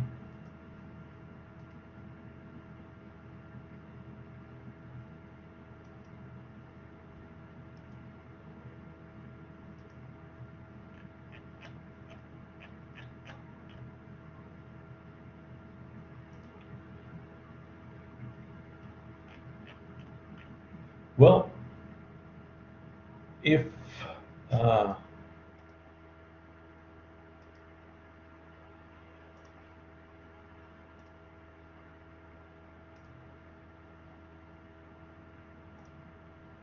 is there anything, or if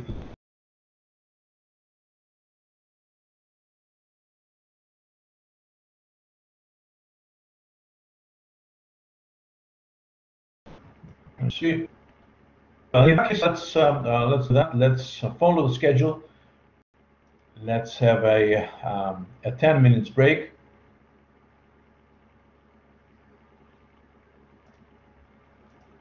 And let's be back, yes, well, depending on where you, well, in 10 minutes, because I can see there are people from different time zones. So let's be back at 1:05 Athens time. Okay, so we'll be back in 10 minutes and we'll continue with the schedule. Thank you so much. Thank you.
Test 1, 2, 3. Can you hear me? Yes, Ioannis, we can hear you. Can you hear me? I can hear you too. Great. Okay, we're good.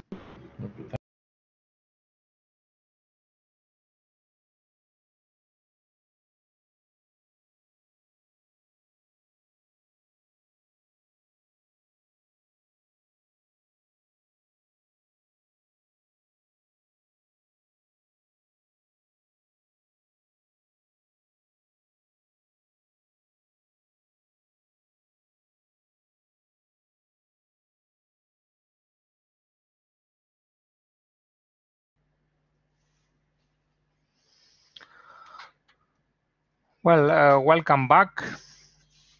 We will continue with our mini workshop for the use of the Enveros web map and the application. The presentation will be given by Jan Kubecek from the Research Transport Center. Jan, you can start. Thank you. Okay, Vasilis, thank you. Well, I will show you how to work in the roadkill registration tool. As I have already said, it consists of two parts of the mobile app and the web map application. The mobile app serves for data inserting and the web map for the presentation and export.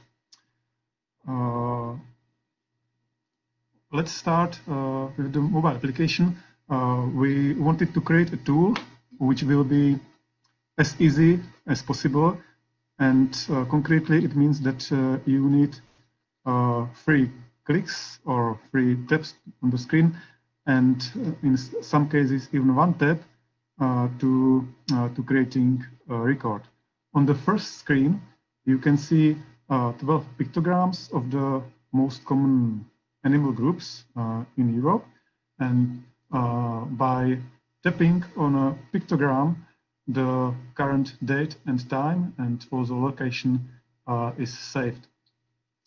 By tapping on a pictogram, the application shows you the second screen.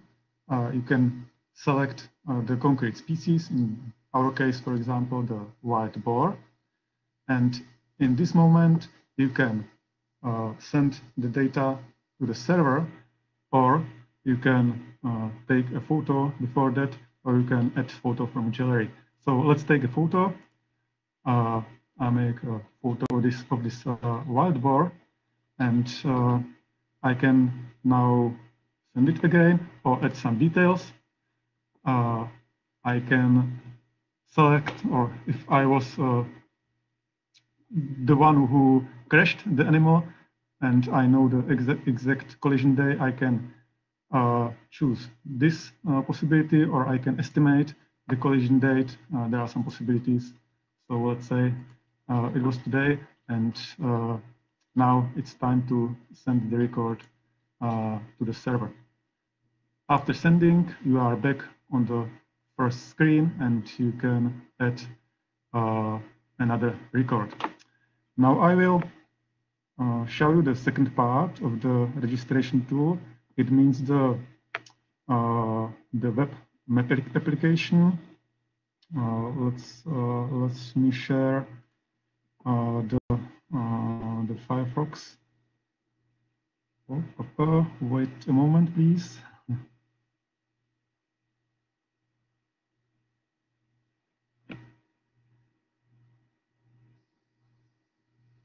Yes. I'm not sure, but now you should see the Enveros web page, and here you have the link to the application Enveros, and you are on the first page of the web map. I will show you the record we have just saved.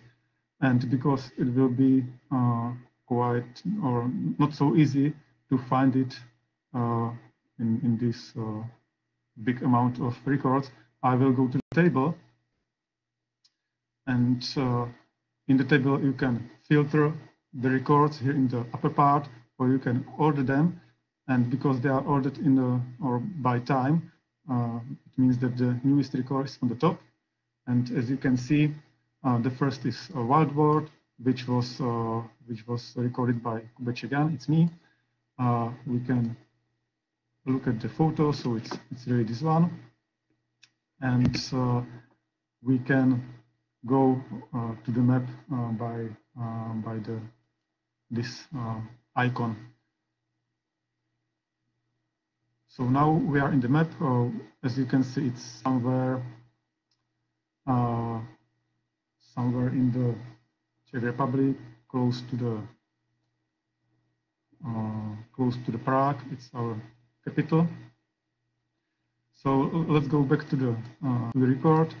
You can tap on the icon or on the symbol, and there are some information about the record itself. And if you want, you can, for example, start the Google Street View to see what was the surrounding of the place where the crash happened.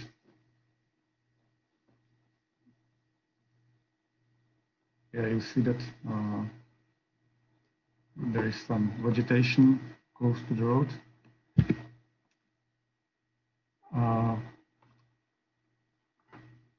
Now I will go back to the mobile application to show you the easiest way how to record a crash. So let's share the PowerPoint again.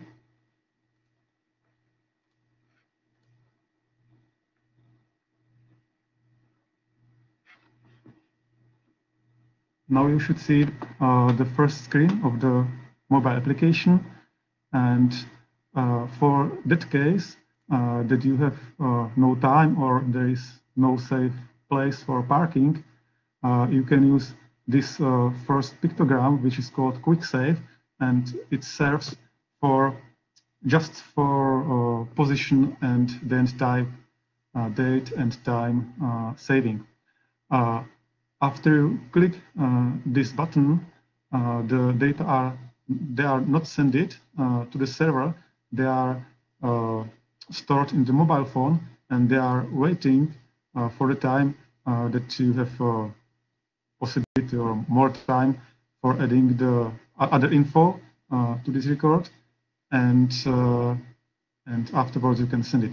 So if you click this on the left side, the contextual button, there is a left side panel, and there are some chapters like user settings, about app, but there's also the list of unsent records. And if you click this unknown, you will go to the second screen, and here you can add more detailed info. For example, as we have said before the break, if you see something on the road and you know it was a bird, but are not sure about the concrete species, you can select the bird, and I will show you how. Here is the first screen with the detailed information, and you can erase the unknown species like this, and you can write first few letters from the species or from the group you wanted to add, and here I can select the birds. Well, and the data are sent to the server. As I have said in the presentation of IO4, it is not necessary to be registered, but it's better because you can edit and delete your own records. And so here in the left side panel, you can log in the user chapter. There is also some about app information, but what is most important is the settings info. Here you can select or choose the language. There are also some statistical information about your activities, and there is also settings of the app behavior, where, for example, you can check the button that allows your phone to connect or to connect to the server just in that cases that you are on the Wi-Fi connection. So it means that you don't need to use your mobile data. You have already seen the web map application. So it consists from three most important parts. This is a map. There is the table, and I didn't show you the new accident form. Here it's very similar, or the structure of the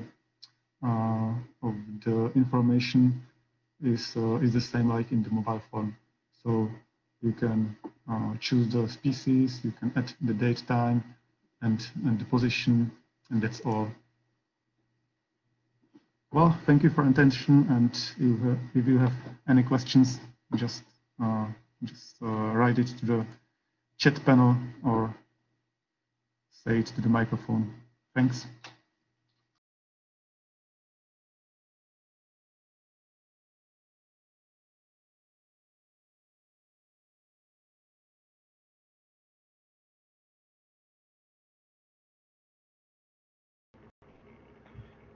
This is great. Thank you so much, Jan, for this presentation. I think the application looks great, and it's actually very easy for the I think for the user, keeping in mind the fact that most of us are very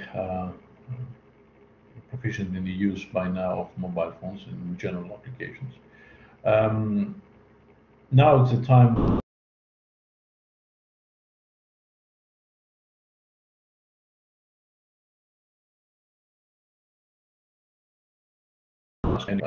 At this stage,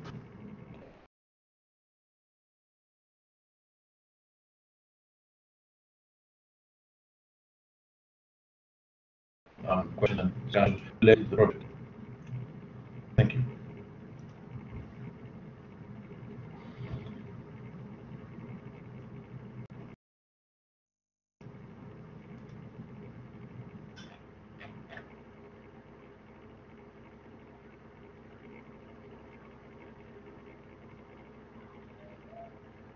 Giannis and all, can you hear me? Yes. I think there was a small interruption in what you have said, Ioannis. I guess that you asked for all the participants to participate. Correct. If they have any questions. So yes, now they have the option to use their microphone and video camera if they like to join in the discussions and with their comments. It would be nice if participants raise their hands first, so we can moderate the discussion. Okay, so if you want to talk, feel free, but please use the raise hand button, which is the fourth button on the right in the middle of your screen under the presentation, and then we'll give you the floor. Or if you don't want to ask a question, or you don't want to talk, but you want to write your question, please use the chat on the right hand side. Thank you.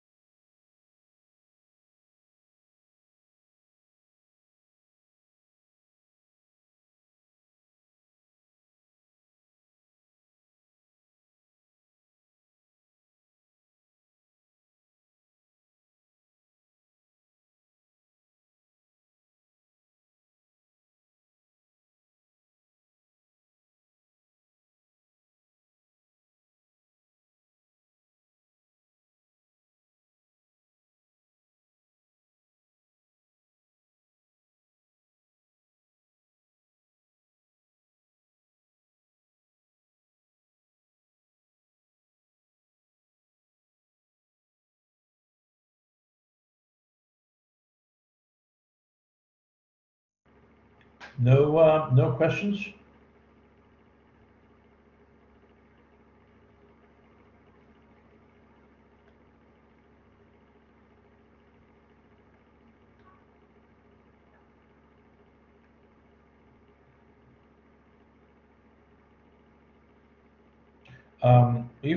If there are no questions, and if you allow me, I would like to.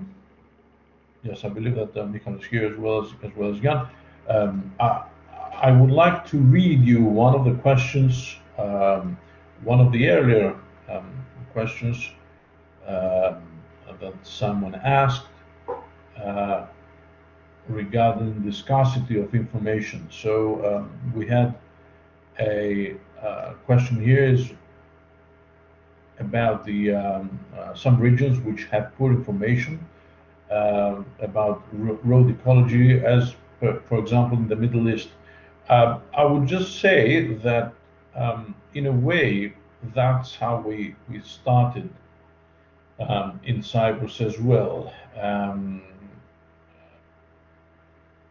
Our first attempt, and that was a year before we started with the Emperors, our first attempt was to try and find out the basics and try to understand whether there is this kind of information available, if, by who, and by now we know that part of this information is collected in a pretty systematic manner, but not with taxonomic accuracy, by the Department of Public Works in Cyprus. So this was our first port of call. So the scarcity of information, it doesn't, as I usually say, it doesn't reflect the existence or not of a phenomenon. In our case in Cyprus, the fact that things were underreported did not mean that the problem was not there. And I kind of feel that this is the case with a number of other countries. I mean, we started with collating information we had from the public sector by trying to discuss with other departments to see whether they were doing even ad hoc collections of roadkill data. And this is how we put up our first website and our first application.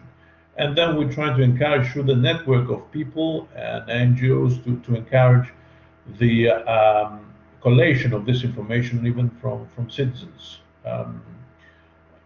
with some success. I mean, we will talk about citizen science tomorrow, and in the second part of this webinar. But in practice, we have realized that it's a quite difficult task. You need to put continuous resources on it, and you have to keep the people who are involved, the citizens, as motivated as possible. This is a comment to a question before. And yes, I can see a question from Filippo, perhaps. If you want, yes. Hello, everybody from my side, and I really would like first to congratulate all the partners that were involved in this project, and yes, and maybe stimulate a bit this discussion. Just to say from my side that for South Tyrol, I think this topic could be very important. Actually, it is very important. The problem we have found is that in most of the cases, the animals that are reported as victims of the road are the huntable species. So there is a lack in the collecting of the information about all the other species that, as we know, are thousands of victims every year. And so actually there is a lot to do, and we hope this was also our reason first to join this consortium, to use the outputs of this project to stimulate more interest in this topic also in South Tyrol, and to connect with what has been done or is doing currently in other countries. So it's the first way to enlarge the network and to find common solutions for this issue also in South Tyrol. And so I really hope this cooperation may continue, because it's based on the education of people, and this is really the first step that has to be done in such a complex topic that, as we saw, involves many thematics, so many stakeholders.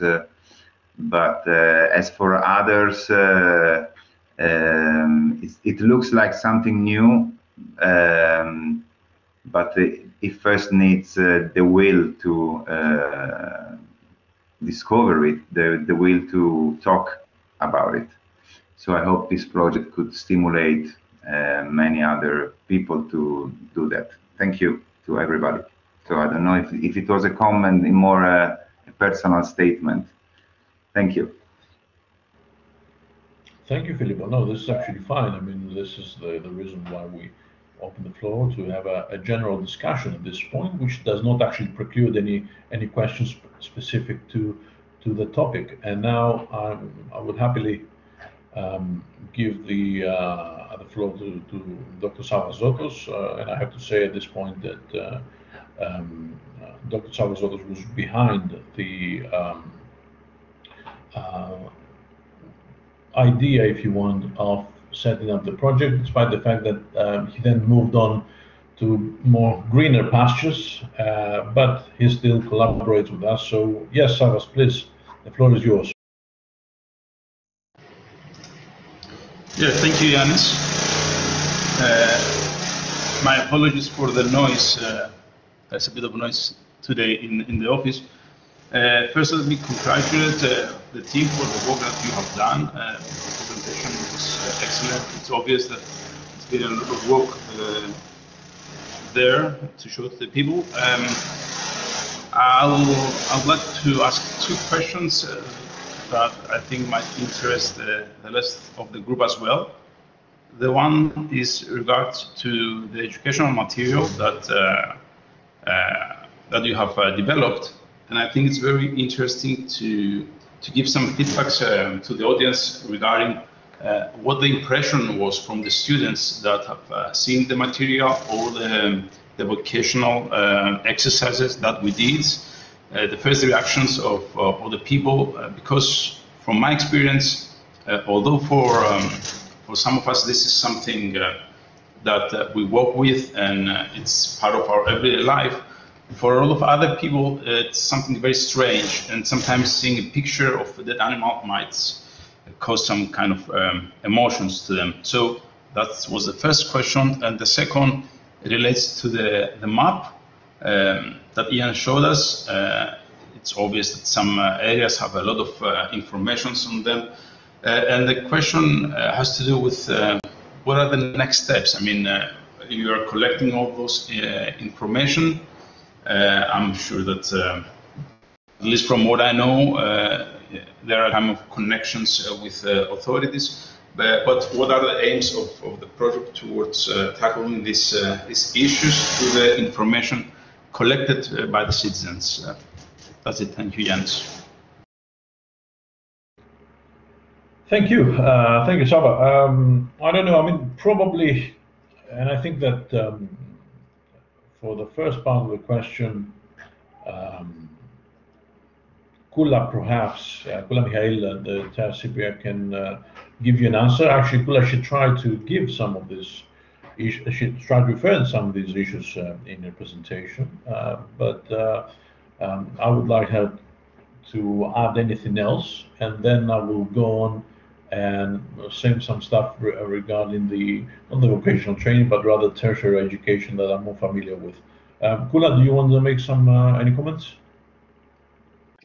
Yes, when we tried to when we tested the activities with some children, first of all, we noticed that even though children are familiar with the dead animals in the roads, that's unfortunately it's a scene, it's something that they are used to, but they've never paid much attention to it. So it's like a common thing to see in the roads. but they've never paid attention in terms of what, how much problem is it caused to that animal, how much problem is it caused to the ecology of the animal, to the rest of the diversity of the area. So when we explained it through the activities, when they played the games, the activities that we showed them, they were really shocked in some terms. So in one way, the activities were a success, and they gave us a good feedback that, okay, shocking students is not probably the best way to educate them, but in this case, it's a shocking picture, as I said at the start, but it's the only way to, in this subject, to show them that what you see in the road, it's a shocking picture, it's a problem, and everyone needs to become a part of the solution. And as Sava said, because we're used to working with kids, and sometimes things are, you know, common for us, people that were working with us for these activities, they were really fascinated by the way kids were taking these activities and were taking out messages out of these activities, and bringing out ideas on how they could help and how they could develop more ideas and give more solutions to this problem. So yes, I think these activities they are on a good track.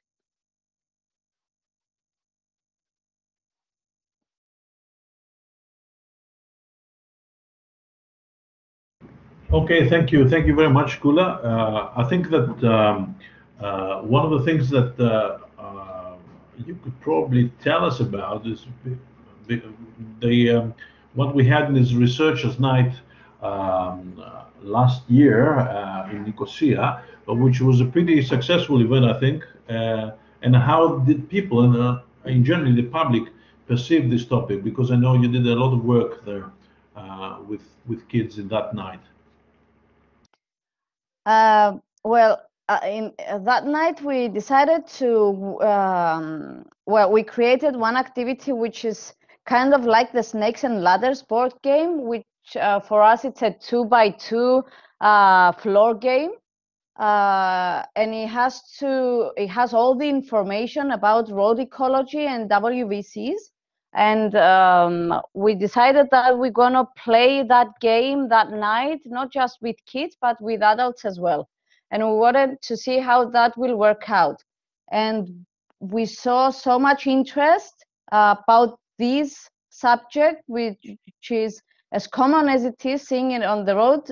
People were unaware of this subject, and everyone wanted to play it. So yes, I think that night we had a lot of people being very fascinated playing our roadkill ladder game.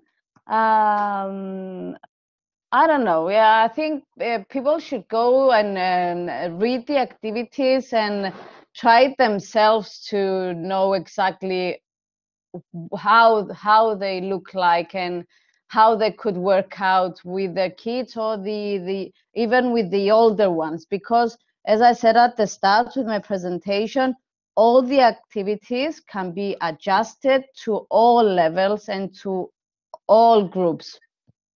So it's not just one group targeted activities. I don't know if I've answered, Giannis. Yes, thank you. Thanks very much. So that's Sava. We have not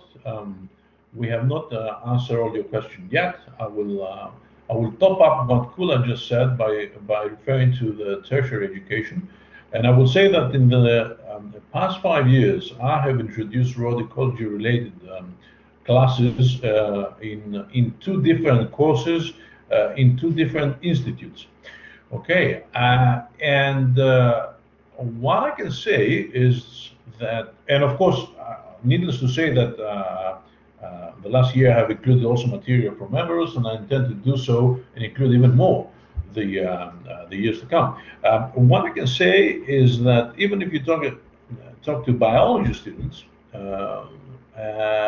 or ecology students, and you talk to them about the the topic of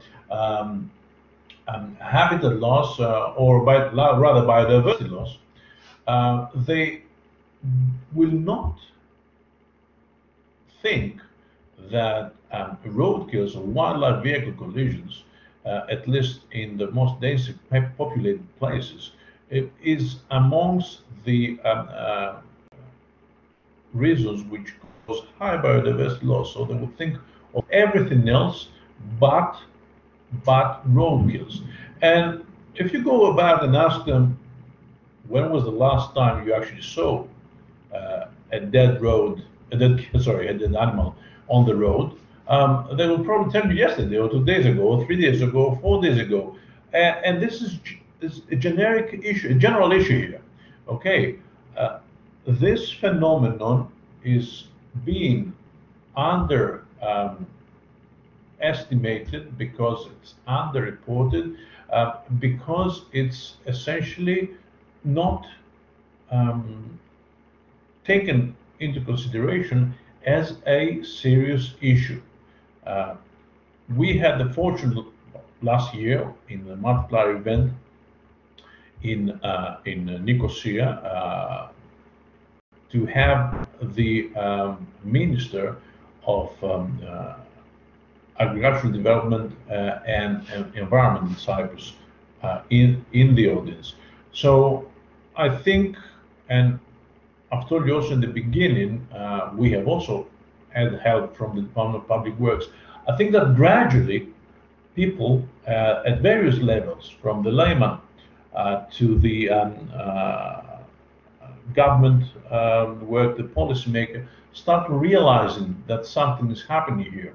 Even if we manage to turn the coin, if you want, and start talking about health and safety rather than conservation, because we started from the conservation perspective, at least me and you and others that are involved in this idea. Okay, others are actually into this issue from the planning perspective or from the health and safety perspective. So even if we take these people who are more interested, we take these people on board who are more interested in the health and safety perspective as well as planning, if we take them on board, then we will be doing a favor also to conservation. I don't think that these two, in this case, are mutually exclusive. They're not. So this was kind of trying to wrap up the first question that you had. Regarding the future and regarding the maps, as you know, because you're involved in one of our efforts, I mean, the idea would be to continue with this stuff.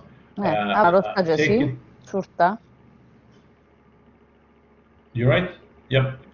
Cool, I think you have your mic on. And continue with the stuff and build something at the European level. Now, as I said, and Mikael has actually posted something earlier in the chat, there is already the IANA network, who's working towards towards issues of infrastructure and ecology, and it would be nice to see at some point a European European road observation system, and something that I would be personally interested in pursuing work in. And this is a step we're doing here with Emperors. This is a question, the answer to the question, and I would like to give the microphone or chat to Lazarus Georgiadis. Yes. Hello to all. Thank you very much for this event. It's really fantastic work that we have done. I know very well the evolution of the project because we've discussed this INE with the proposal from Filippo since the beginning. So it's really nice that we can see this project in fully development. And I would like to agree with you that as member of INE governance board, we would like very much to see with a system, a similar application in a European level. And for that, I was thinking if in the framework of the project, because maybe we have discussed already, but I was not at the beginning because we had another meeting from the LIFE project in Greece. I would like to see if you have tested with a management bandit of protected areas or some kind of, let's say, pilot cases in studies. Recently, I was working in an appropriated assessment of the road in an area of Natura 2000. It will be good to see if researchers and biologists, engineers can use it to see the critical zones of a road towards proposed good or the appropriate, let's say, mitigation measures. Not only, let's say, on educational, clear educational point of view, but also this is education, especially if the application can be used by staff of the management bodies of protected areas. Thank you. The short answer is yes, but the long answer, I will ask Kula to give the long answer. Since Kula has, in the past month or so, or more than that, has been talking to and provided training to various authorities, and of course here in Cyprus, and of course since the beginning of the project, we had also on board during our various events competent authorities like the Department of Environment, the Department of Forests, the Game and Wildlife Service. So Kula, do you want to talk to us about that? Thank you. Yanni, I have problem with my internet. Can you please repeat the question and slowly, please? Yes, I will repeat the question slowly, and I can actually write it to you. I don't know if you heard the question by Mr. Lazaros Georgiadis. Did you hear the question? No, that's why I want it, you know, clear and slowly. Okay. So the question is if the application, the web application has been demonstrated, has been shown, and hence been used by competent authorities who are dealing with Natura 2000 management.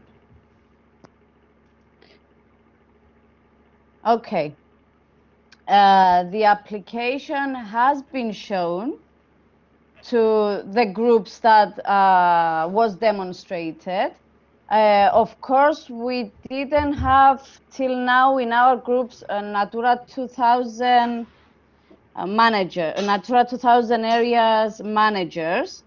It will be provided to managers like the authorities. Of course, we had the restrictions with the stakeholders. Okay, it's a bit of a confusion with the stakeholders that we had to have at this point. I hear myself, I'm echoing. We had a restriction at this point with the stakeholders that we had to involve at the workshops. So we don't have all the stakeholders in these workshops. We do have it open. Can you hear me, Yanni? Yes, we can. Yes, okay. So we didn't have many people from the departments. We did have some, but yes, it's going to be open and provided to all the stakeholders at some point.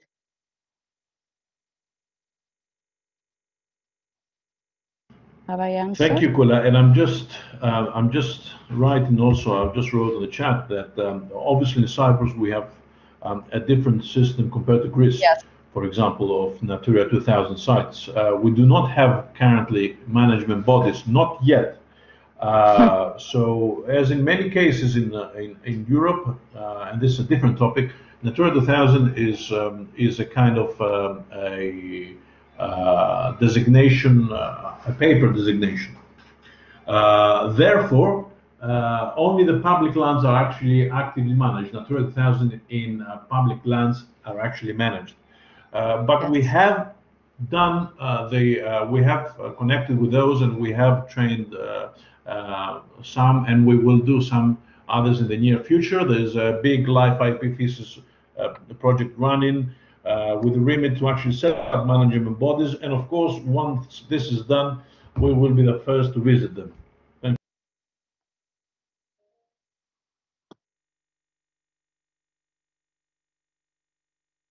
you. Okay, thank you. you. Yes, please. Yes, please.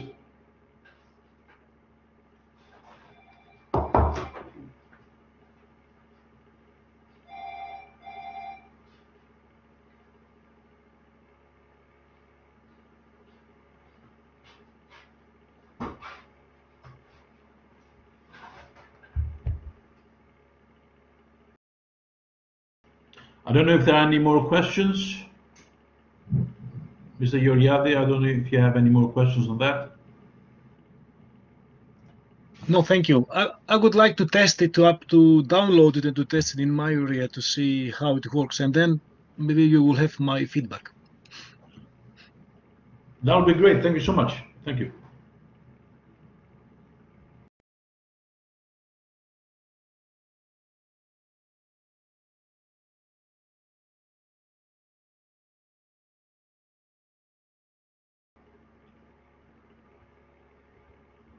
I don't know if there's anything else. Sava, is there something you would like to add, or anyone else from the audience?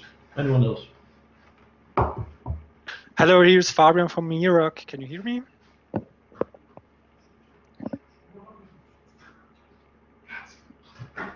Yannis, Vasilis, can you hear me? Yes, Fabian, yes, we can hear you. Okay, yes. I just wanted to add something, maybe to give a look from our perspective from Bolzano region regarding the question of Sava and Mr. Lazaros. So Savas asked, what we are going to do with our data, or do we present the application to road managers? And as I introduced in my presentation before Enveros, we had our roadkill observation system in the hand of the local hunting association. So they collected exclusively data of huntable species. And so our interest is to use and to advertise this application to collect information on the roadkills on every kind of species, and to have a supervision of the whole phenomenon of the roadkill phenomenon. And once we have this data, we can try to use different tools. And one of these tools is the KDE Plus software of our Czech partners. We use it in a work done last year on the data provided by the local hunting association. It was a work about the spatial analysis of over 5,000, nearly 6,000 accidents with huntable species, where over nearly 98% red deer and roe deer were involved. And with this tool, with this KDE Plus tool, we were able to identify some kind of hotspots that are locations where from a statistical point of view, accidents happens very frequently. So we done this work and we show the results to the local administrators to give them or provide them as a scientific base, a scientific tool for the management decisions. And so we hope once we have a lot of data, with the help of the general public, we can analyze them with scientific tools and provide our public authorities some tools for the management decision in the creation of roads, in the management of the species. And that's our plan, and that's why we need this application. So I hope I could answer Savas to his question. Thank you.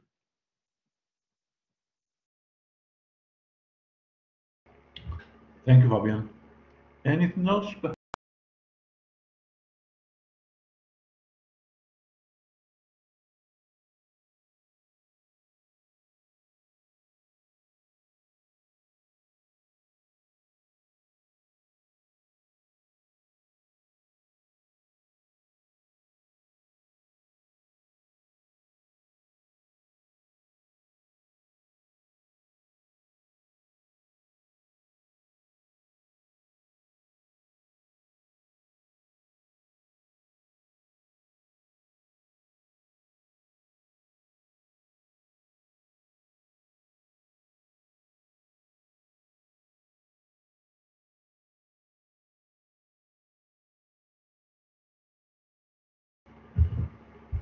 Well, I was not talking before because I was hoping that someone would ask something.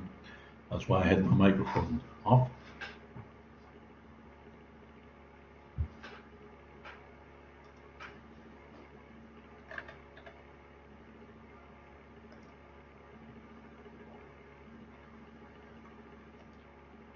I don't know how familiar are the attendees of this webinar with the topic. I mean, I don't know the level of familiarity, but certainly from my perspective, it would be actually interested to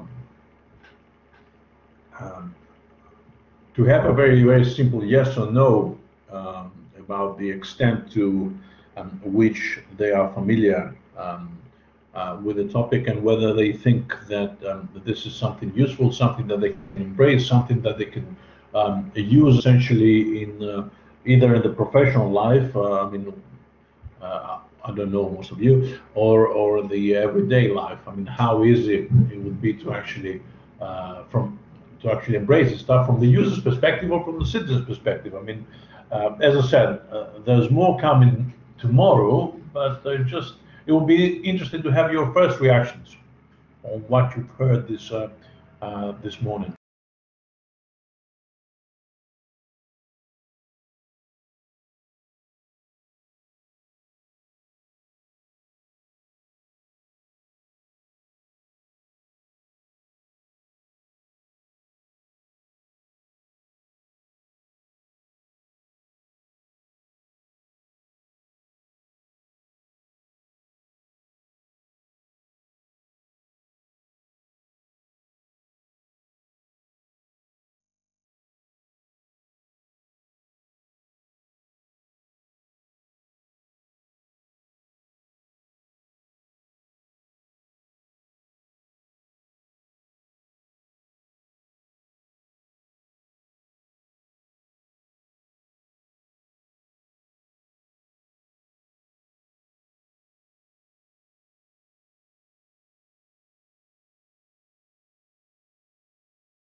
I assume that most of you are tired by this time. I mean, we'll be here for almost 3 hours.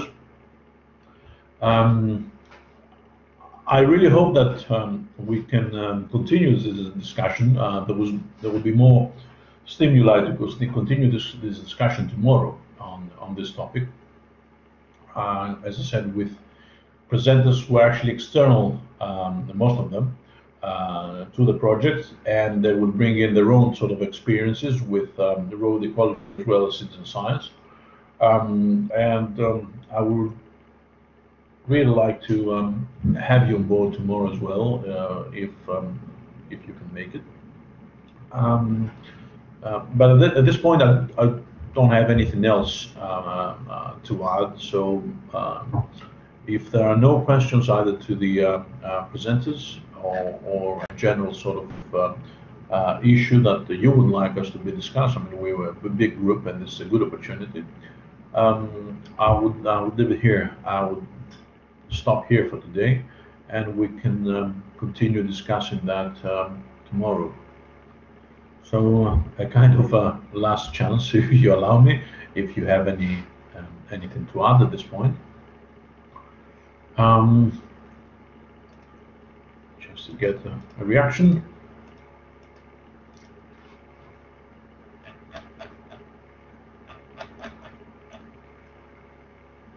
Well, if there's nothing else, then I would really like to thank you for your time. Thank you for joining us.